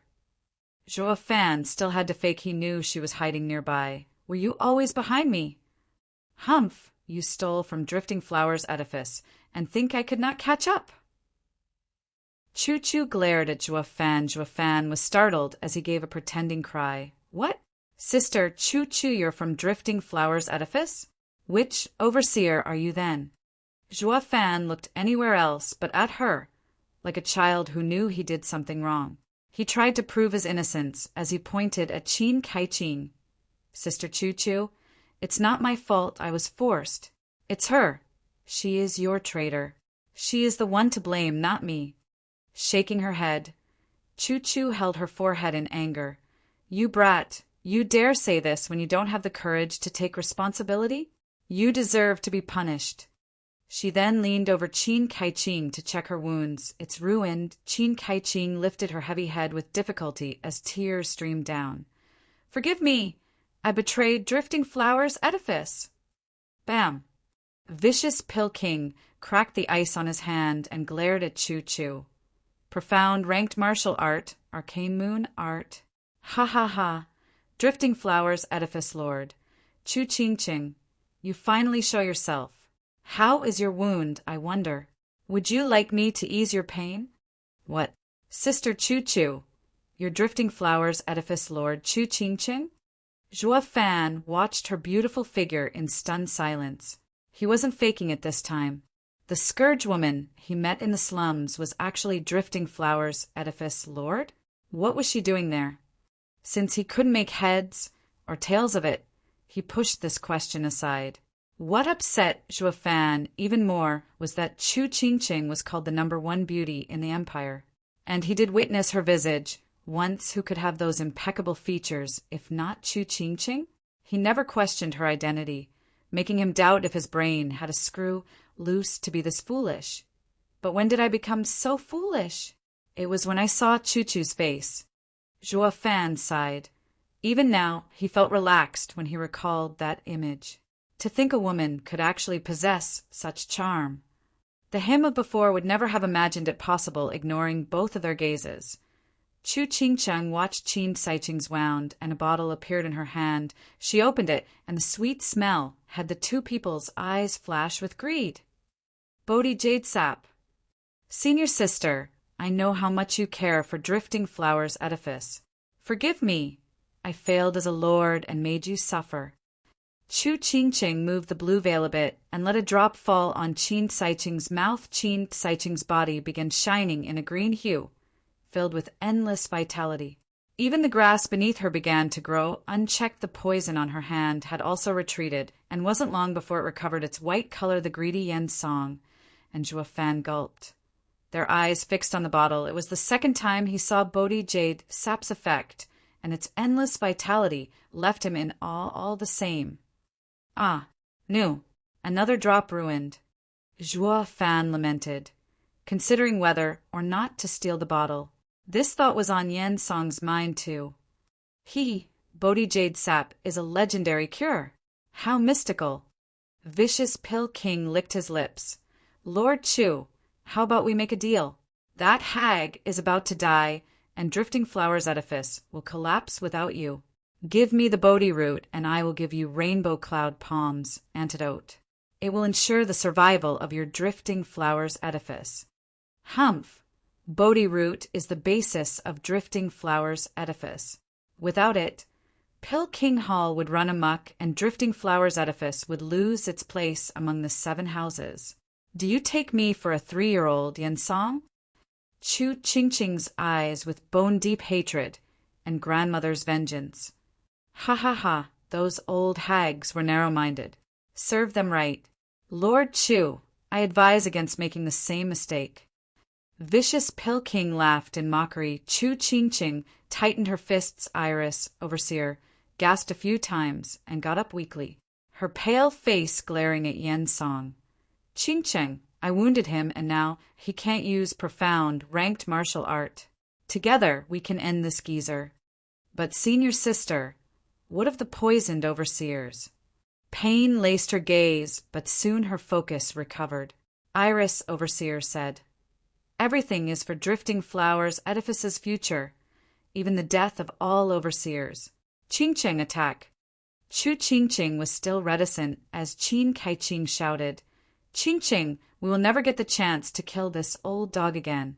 We won't get revenge for grandmother. Chu Ching Ching woke up, and her eyes became increasingly colder. Sangyu, stand aside! Chu Ching Ching's bitter voice came out. Zhua Fan meekly got out of their way. He was now watching the bustle and waiting for the perfect moment to strike. None of them were on guard against the second layer bone tempering cultivator. Fight, fight! Die all of you, and let yours truly reap the rewards. Zhua Fan had a twisted grin, squinting. Vicious Pill King watched the two's determination, and his hand rested on the gourd at his waist. Lord Chu, think it through. Don't regret it later. Humph! I will regret it for all my life if I don't kill you now. Chu Ching Ching snorted as she and Iris, overseer, charged towards Yen Song. In this 2-against-1, Yen Song, who couldn't use profound, ranked martial art, was at a disadvantage, but he wasn't panicking. His knuckles were white as he gripped against his gourd boom. A sudden purple lightning struck, stopping the two women. Vicious Pilking frowned as he turned his head towards the newcomer. Chapter 111, God-Eye reemerges. Chapter 111, God-Eye reemerges. Who's there? Chu Ching-Ching and Qin Kai-Ching shouted, "Ha ha ha! Girls, did you already forget this old man after a few years?" It was an old man in yellow, blind in one eye. A crow laid on his shoulder, yet had eyes flickered with purple lightning. He was Veiled Dragon Pavilion's God-Eye Longjio, and his spirit animal, soul-devouring crow. The pair behind him were in bone-tempering stage. Long Kuei and Long Jiejuefan was startled. He didn't think he'd meet familiar faces all the way over here. Uncle Jio! Chu Ching-Ching and Qin Kai-Ching cried in joy. Vicious Pilking was frowning despite his cold tone. "Didn't expect you to get your eye back, God-Eye Longjio." Longjio laughed. "Ha ha ha, it's all thanks to my little brother. I have regained my title and won't cower from the likes of you, Vicious Pilking."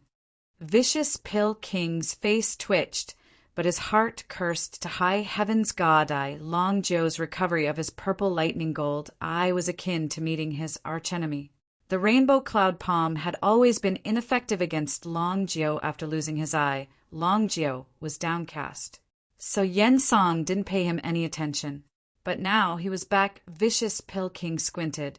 His heart was in panic as his hand held the gourd tighter. "Longjio, are you going to join the ladies against me?" The ladies in question turned their expectant gazes at Longjio. Longjio cast a furtive glance on Vicious Pilking's gourd, then shook his head. "Yen Song, don't misunderstand. I came here to mediate. We are all guests in Drifting Flower's edifice and should act like one." "Ha ha ha! I admire your reasoning, Elder Jio. I will forego the ladies' unreasonable act today, but they might not do the same." Vicious Pilking rested easy, knowing Longjio was out of this fight. His smile now turned to the ladies. Chu Ching-Ching gnashed her teeth and looked at Longjio with hope, but the latter only shook his head. She could only give up. "Humph, Yen Song. I'll let you off now, but don't you dare make trouble in Drifting Flower City." That depends on how Lord Chu receives guests." Vicious Pilking snickered and flew away. They all breathed easier seeing him leave. Even the ladies. They may have been shouting kill and attack, but against an opponent like Yen Song, they were extremely tense. "Uncle Jiu, why did you stop us? Did you forget grandmother's revenge?" Qin Kai-Ching complained, but Chu Ching-Ching grabbed her shoulder. "Senior sister, you misunderstood Uncle Jiu. He saved us." Longjio sighed, his voice dignified. "Girls, I am the one who knows Vicious Pilking Yen Song the best. He is worse than you, geeky. Fighting him would only end in you dying for nothing." "But didn't I hurt him?" Qin Kai-Ching retorted. Longjio spoke gravely. "Chinger, did you notice his gourd?" Qin Kai-Ching shook her head. "We have met countless times, but never saw him carry one until now. He must be carrying it for some ulterior motive. Vicious Pilking is rampant and arrogant, but his heart is so spiteful that not even you, geeky, dared mess with him. You were at grave risk today. But, Uncle Jiu, is there no way we can deal with that old dog?" Qin Kai-Ching wasn't willing to give up. Longjio smoothened his beard. "Hard to say, unless my little brother was here. He is sure to have a way." "Your little brother?" Chu Ching-Ching and Qin Kai-Ching asked. Juefan raised an eyebrow. "He can't mean me, right?" Long Kuei's mood was foul at Longjio's words. "Uncle Jiu, why bring that brat again? He only killed you, geeky, and yet you brag about him on and on for the past few months. Many from Veiled Dragon Pavilion are starting to think you aren't just brothers. Little Kuei, are you jealous? Who in your generation could have accomplished the feat of killing that rotten bastard? Even taking him as my ancestor wouldn't be an exaggeration. What's more, we became brothers. Uncle Joe, are you talking about that rumored vile spawn Juefan?" Chu Ching raised an eyebrow. Long Jiu nodded. Chu, you are an exceptional genius, rarest of rare. But my little brother is no weaker than you. Humph, what genius, he only knows violence. Killing wherever he goes. Long Kuei spoke in a sour tone. Long Jie shook his head. Little Kuei, you are wrong. Whether you want to or not, you have to admit that Zhuo Fan is better than us in every way. He may be a bit unhinged, true, but his talent matches the 7 houses, 6 dragons. And when it comes to killing, no one of our generations can compare. Little Jie got it right. Long Jiu praised, but Long Kuei came before Chu Ching, not at all pleased. Humph, what are you talking about? There's no way that brat can compare with sister Ching. Yep, not right at all. Yours truly has always been keeping low. I've been in Drifting Flower City for days, and have I run amok even once? No. Zhuo Fan was dissatisfied. Aren't I always low-key? I normally kill without stating my name. Yet it perplexed him how, even with that, his name was known in the entire Tianyu Empire as a demon spawn. The only one that I am known to have killed was Yu Giki, which happened as though it was on a grand display. So of course everyone knew about me from that incident, but the rest should not be tied to my name. He thought of himself as a rational and calm person, but to others, his every move, every gesture was filled with arrogance. Chu Ching held Long Kuei's hand, then looked at Long Jiu in hope. Uncle Jiu, Zhuo Fan truly has the power to kill vicious Pill King. Long Jiu shook his head. I am not sure, but from what I can guess, vicious Pill King's ending would only come at the hands of my little brother Zhuo Fan. I'm starting to get curious about this matchless genius. Chu Ching's eyes roamed around and thought next. Chu Ching settled Long Jiu's party in the Drifting Flowers edifice. Zhuo Fan wanted to use the chance to bail, but before he could do anything, Chu Ching grabbed him by the neck and dragged him back to Drifting Flowers edifice. Like a chicken, the moon hung above in the quiet night. Many guests were resting, except for a lamp still burning in a small room. 5 people were gathered. Chu Ching, Peony Overseer, Iris Overseer, Xiao Dandan, and Zhuo Fan. In other words, Zhuo Fan was the only outsider here. I'm finished kaput. Zhuo Fan lamented. 1 wrong move, and 3 profound heaven experts, with Jumpin' Peony Overseer, was watching Zhuo Fan with suspicion. Why has the edifice lord brought a nobody to Drifting Flowers edifice? While Xiao Dandan's eyes rested on Zhuo Fan for a long time, Zhuo Fan humiliated her once. But for some odd reason, she didn't hold it against him. What are you looking at? Never seen a man before. Zhuo Fan was annoyed and snapped. Xiao Dandan shivered and stepped back, impudent. Peony Overseer's fiery temper broke out as she cursed him. You rude brat! Where do you come from that allows you to speak like that in my Drifting Flowers edifice? Don't you know where you are? Who cares? Just don't let that crafty and arrogant lass have such a hot gaze for this handsome man. What hot gaze? Peony Overseer was startled, pointing at Xiao Dandan. Zhuo Fan stuck out his chin and cursed. Look at her eyes, they are clearly undressing me. Can't you see me wearing clothes? If that's not a hot gaze, I don't know what is. The 3 ladies spat, finally knowing what hot gaze meant. Their faces turned red. Xiao Dandan was even more so, lowering her head in shame. This brat is too vulgar. What hot gaze? I only looked at you twice. But as Xiao Dandan was getting redder by the second, and was close to burning up, Chu Ching glared. Songyu, stop being rude. Yes, Sister Chu. Zhuo Fan changed into an obedient child next to Chu Ching. He knew her weakness, that she couldn't stand to reprimand him like this. At last, I found you, Songyu. You were the one who picked on my disciple. But Peony Overseer's temper flared once again at the name. Zhuo Fan was fearless now that Chu Ching was there to hold his hand as he shouted. So what if did? Who told her to pick on my woman? Can't you see how rotten her morals are? Peony Overseer shivered. Of course she knew the truth, but she didn't think this brat was so pig-headed that he dared argue with her in the Drifting Flowers edifice. she knew she was wrong. She was willing to let the matter slide with just a small payback. However, she was humiliated instead. Damn rotten punk. See if I don't beat you to death. Peony Overseer was ready to strike, but the one to stop her wasn't Chu Ching-ching. She watched the hand, stunned. It belonged to none other than Xiao Dandan. She was pleading with her eyes, to let the rotten punk go. Peony Overseer was perplexed. My dear disciple, didn't he humiliate you twice? Why are you defending him? Chapter 112. The Strongest House, Regent Estate. Chapter 112. The Strongest House, Regent Estate. Don't tell me. Peony Overseer suddenly cried, You fancy him? This got all of them jumping, with even Zhuo Fan's eyelid twitching as he said in haste, Hey, think what you like, but be careful of what you spout. You're Peony Overseer for crying out loud. You can't just go around spreading rumors and damaging my name.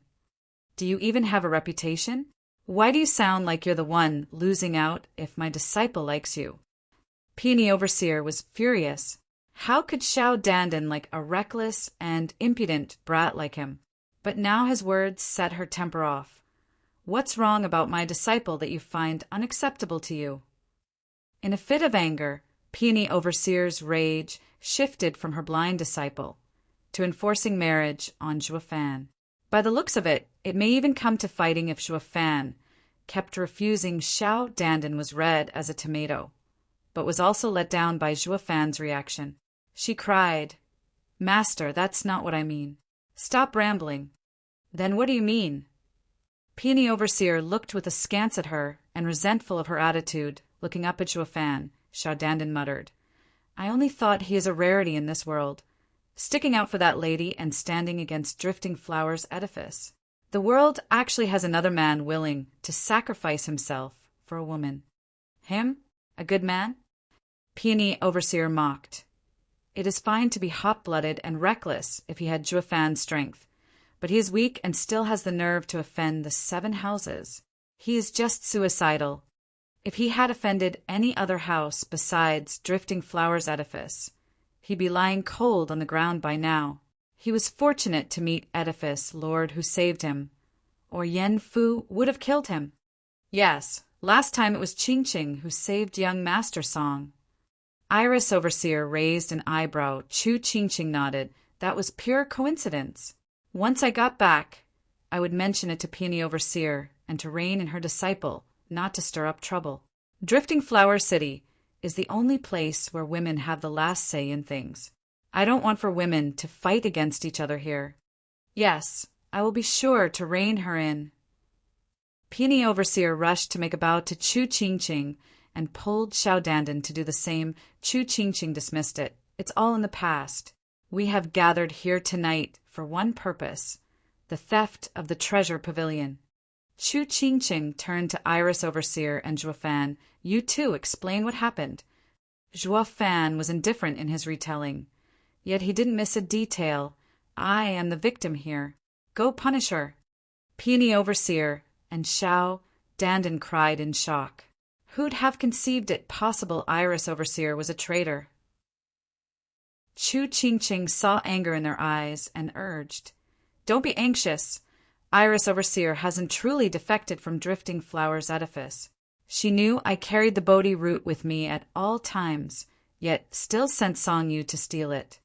The two calmed down somewhat, but Peony Overseer still said, Senior sister, why have you been staying silent? I'm dying to know your side of the story. Rolling her eyes, Iris Overseer sighed. To be honest, Yen Song struck me with a rainbow cloud palm when I was returning to Drifting Flowers City 3 months back. What? You're also poisoned? Peony Overseer was worried. That means close to half of our overseers are poisoned. Humph, half. Shaking her head, Iris Overseer had a hardened expression. Of the 15 overseers, that old dog got to 14, forcing them to obey his orders. The only one safe is you, Peony Overseer. What? The shock was understandable. It wasn't long before Vicious Pill King got his hands on the entire Drifting Flowers edifice. So that's why Yen Fu kept saying Drifting Flowers Edifice is his. Xiao Dandan recoiled 2 steps, and Peony Overseer found it hard to even swallow. Her despair was obvious. Iris Overseer also sighed out of frustration. He told me of this secret only to have better control over me. I decided then that I'd rather have him killed than seizing Drifting Flowers Edifice. That is why I have been hiding my intention, so I can strike him when he told me to steal the Bodhi root. You didn't make me steal a fake to fool him, but to shift his anger on me and attack him from behind when his guard was down? Iris Overseer, what a great plan. Zhuo Fan analyzed. Iris Overseer looked at him in shock.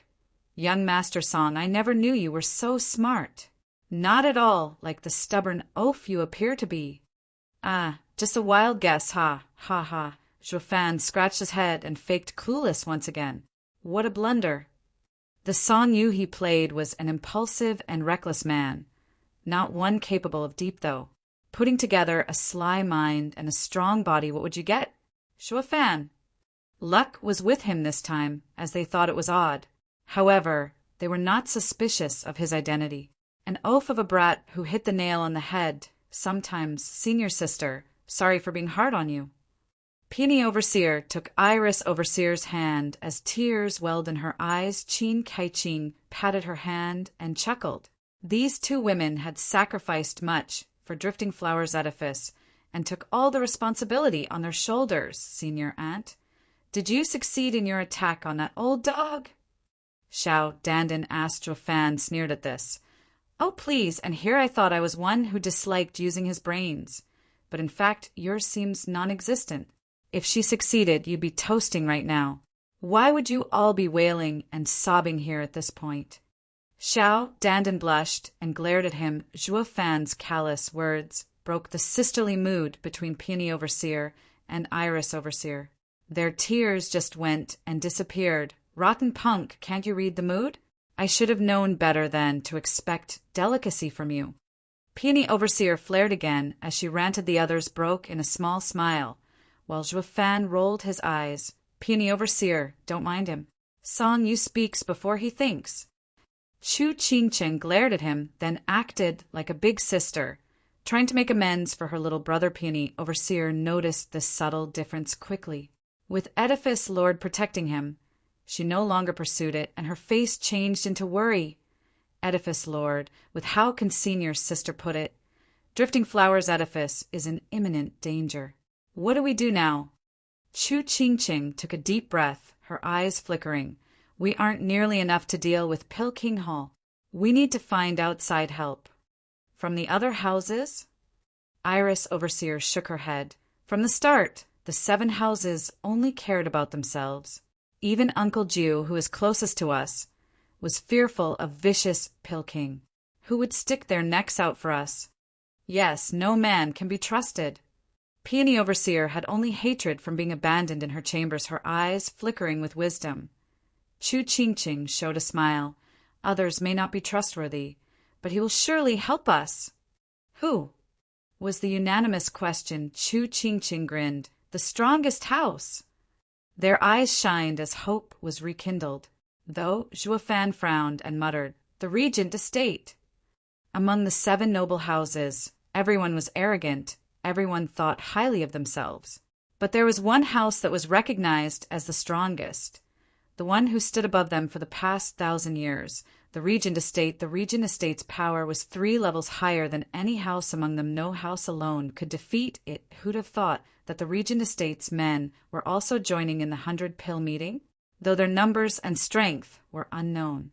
If the rumors were true about its power, he'd had better tread lightly with such a strong crowd in Drifting Flower City. One wrong move would spell damnation. Sighing, Zhuo Fan clenched his fists. He needed to get the Bodhi Jade sap fast and leave even faster. From here on out, it was only going to get worse. Zhuo Fan's eyes drifted to Chu Qingqing's storage ring. She also noticed Zhuo Fan was worried and smiled. Song Yu, stay in Drifting Flowers Edifice. What? Zhuo Fan jerked, though his heart was leaping in joy. This would make it more convenient for him. Chu Qingqing walked before him and patted his shoulder with tender feelings. No need to worry, I know you fear vicious Pill King's revenge. But he won't dare kill anyone in Drifting Flowers' edifice. She then left with the overseers after telling Xiao Dandan to prepare him a room. Zhui Fan stood stunned, feeling somewhat warm and fuzzy inside. He had always been cooking up schemes on how to get that Bodhi jade sap, maybe even killing someone if he had to, but Chu Qingqing's constant care for him left him hesitant. Should I steal the Bodhi jade sap? Chapter 113. Royally Arrogant Huangpu Qingyan. Chapter 113. Royally Arrogant Huangpu Qingyan. The night passed, and Zhuo Fan walked out of his room. He was welcomed by the warm sun, yet his eyes were cold as ever after a thorough analysis. He came to the decision to strike. Tonight was his best chance to steal her Bodhi jade sap. When Chu Qingqing was alone, the best case was if it all went smoothly. If not, it couldn't be helped. He wouldn't shirk from killing if it'd get him the medicine. He was the demonic emperor, and not even a woman could stand in his way. Zhuo Fan took steps towards Chu Qingqing's room. From his gate, one could even see a certain growing resolve, but the closer he got, the stranger he felt. Why were there so few people in Drifting Flowers' edifice? Not even the guests were around. Make way, make way! A rash and urgent yell came from a figure in red, moving with great haste. It was none other than Xiao Dandan. Thinking for a moment, he flashed before her thump. Xiao Dandan seemed to have smacked into an iron wall and fell to the ground, bringing sharp pain to her butt and head. Who is so blind that dares block me? Xiao Dandan cursed, but she choked on her words when she saw Zhuo Fan eyeing her coldly. Zhuo Fan snorted. Did you say something about a blind man? Lowering her head and blushing a bit, Xiao Dandan went by him. Zhuo Fan was even more perplexed. She used to be so feisty, so why did she suddenly change? He grabbed her arm. Xiao Dandan shuddered and her cheeks reddened even more. Zhuo Fan ignored her state and said, Where are you going? Why is Drifting Flowers' edifice so quiet? Where is everyone? Ah, that's because they went to see young Master Huangpu. Zhuo Fan frowned, then cried, Huangpu, a man from the Regent Estate? Why is he here so soon? The one who came is Regent Estate's second young master, Huangpu Qingyan. I heard he and Edifice Lord were childhood sweethearts. With him here, vicious Pill King will not dare to cause trouble. Zhuo Fan's heart shook. Son of a bitch. I just decided to attack, and here comes an expert. And did he have to be Chu Qingqing's childhood sweetheart too? How the hell am I supposed to do anything with those two sticking like glue? Zhuo Fan gnashed his teeth and looked on murderously. Let's go. I want to see the oh-so-great young Master Huangpu. Great? How can you be so rude to Regent Estate's young master? Xiao Dandan was going to advise him to be restrained, but Zhuo Fan pulled her along before she could say anything. Xiao Dandan looked at their hands, but did not say a word, though it could be because her heart was skipping like a deer. Zhuo Fan's unbridled and rash attitude made her heart jump for the first time for a man. She was wishing for time to stop right now, however. With the two's cultivation, they soon arrived at the entrance of Drifting Flowers' edifice. They looked on towards the crowd. Zhuo Fan let go of his hand, which made the young miss feel a sense of loss. Blast it! This damn Regent Estate is too impressive. They are like emperors. To have the other houses welcome them like this. The scene shocked him. From first to third-rate clans all kneeled at the side of the main avenue, and those of powerful clans stood around the Drifting Flowers edifice's entrance in welcome. This was Drifting Flowers edifice's headquarters. Yet the procession was even grander than the edifice lords. Was Regent Estate so strong that it could intimidate the other six? It had to, with how arrogant and belittling the seven houses were. They would never accept such a loss of face. His face turned grave. Zhuo Fan's eyes were like a hawk, watching further ahead. In the middle of the street, a yellow sedan chair appeared before his eyes. This sedan chair was plain, with but 4 people lifting it. They were all profound heaven experts. Curses to high heaven, profound heaven experts. The other 6 houses have them as elders, and you freaking use them as porters? Zhuo Fan's face twitched, and his fist tightened. Though the 4 profound heaven cultivators just broke through, that was beside the point. What was important was that Regent Estate's power was incredible. The rumors didn't do them justice. They weren't just 3 levels stronger. The other 6 houses were swept by fear. When the sedan chair was nearby, they walked forward and bowed. Ha ha ha! I am but a young and uncultured junior. How could I trouble the 6 houses' elders to welcome me? Candid laughter came from the sedan, strong and resounding, reaching everyone's ears. The heavy power that it contained gave the impression of a mountain pressing on their hearts. Robbing one of all power to resist this was a true higher power, backed by soul pressure under the youth's kind words. All trembled, as they knew the words were backed by arrogance. He came out like this before the elders, just to show off his power. They had to admit, however, that no one here could match against his soul pressure. Not even the elders of the houses. The strength of one's soul in the profound heaven stage was a sign of one's potential and power in the radiant stage. No one was pleased, but they had to give credit where it was due. Regent Estate would soon have another incredible expert. His power has been promised to be no less than Jade Flute Divine Sword. Fang Qiubai. In the future, everyone was putting on serious faces, with only Chu Qingqing lifting her head, pleased. He was someone she invited. The stronger he was, the more intimidating he was, the more capable he was to help Drifting Flowers Edifice. Qingyan, we haven't seen each other for 10 years, and yet you become so strong. I may no longer be your match. Chu Qingqing smiled. Ha ha ha, Qingqing, don't tease me. I would never dare hurt you. Laughing, the silk of the sedan chair rose, and an elegant and handsome man in his 20s came out.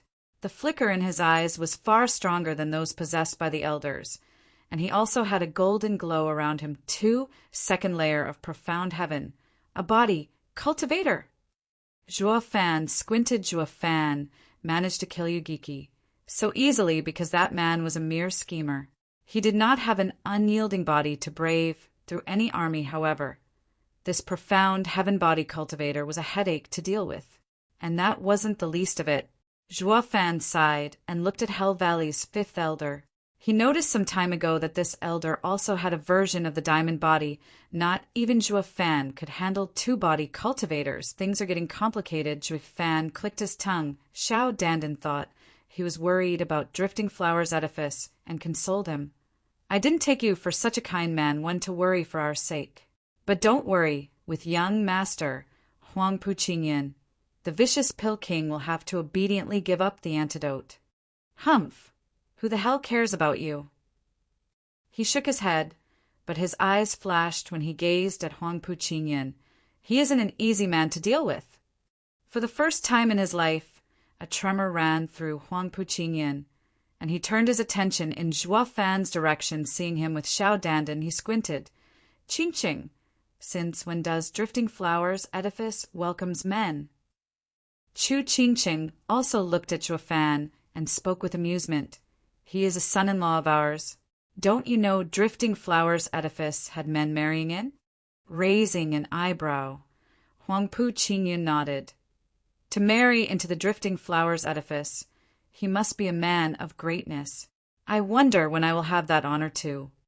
Huang Pu Qingyan was beaming, but Chu Qingqing rolled her eyes, with a hint of red on her cheeks. Huang Pu Qingyan laughed harder at this, while the elders strained their expressions. Even for a second young master of Regent Estate, he is too freaking arrogant. He dares give us the cold shoulder to flirt with the edifice lord right in front of us? Humph, I would rather train right now. Xia Tianyang left, but Jian Suifeng pulled him back. Huang Pu Qingyan then smiled at him. You must be Sword Marquis Abode's 2nd young master. My, you have such manners. Xia Tianyang didn't care, and Jian Suifeng had to make amends. Forgive him. The 2nd young master, Tianyang, is but a haughty child that I have failed to educate. Please overlook this. It's all right. Young master Xia must be an impulsive man. I would like to befriend many such people. Huang Pu Qingyan walked to Xia Tianyang and rested his hand on his shoulder. 2nd young master! Jian Suifeng was panicking. Huangpu Qingyan gave a reassuring glance, then smiled brightly at Xie Tianyang. Although his tone was frosty, I like straightforward people like young Master Xie the most. I would have grown tired if all I saw were fawning types, ha ha ha. The moment Huangpu Qingyun's hand touched Xie Tianyang's shoulder, he felt an overwhelming pain spread through his body. He could not move, only managing to gnash his teeth from pain and stand straight as an arrow. Pleased with the lesson, Huangpu Qingyan let go and laughed as he left with a group of fawners behind him. Jian Suifeng's side. Tianyang, why do you act like this? I told you that Regent Estates men are proficient in grasping the hearts of the people. Anyone who disobeys them suffers in the end. Eighth Elder, I now understand Ningner's feelings at that time. I never knew the sword Marquis' abode would see this day. Sweat was dripping down Xie Tianyang's face. I will remember this Huangpu Qingyan. The day will come when I will pay in kind. Jian Suifeng shook his head. For thousands of years, Regent Estate stood atop the 7 houses. Even if you are unwilling, all you can do is bear it. While this scene played out, none of them noticed Zhuo Fan standing in a corner, watching closely. His eyes were cold and his fists were clenched. Songyu, what's wrong? Your face is scary. Xiao Dandan asked. Zhuo Fan shook his head. Nothing. What will you do if your sisters are picked on? She watched him, amazed, hearing a mild tone from him for the first time. Depends on who it is. I will take some of my sisters to deal with normal people, or tell my master if it involves the 7 houses. Humph, what will be the point of that? Zhuo Fan squinted as he showed naked killing intent. I, on the other hand, will crush anyone to dust for picking on my brother. His icy tone left Xiao Dandan shivering. She looked as if she didn't recognize him.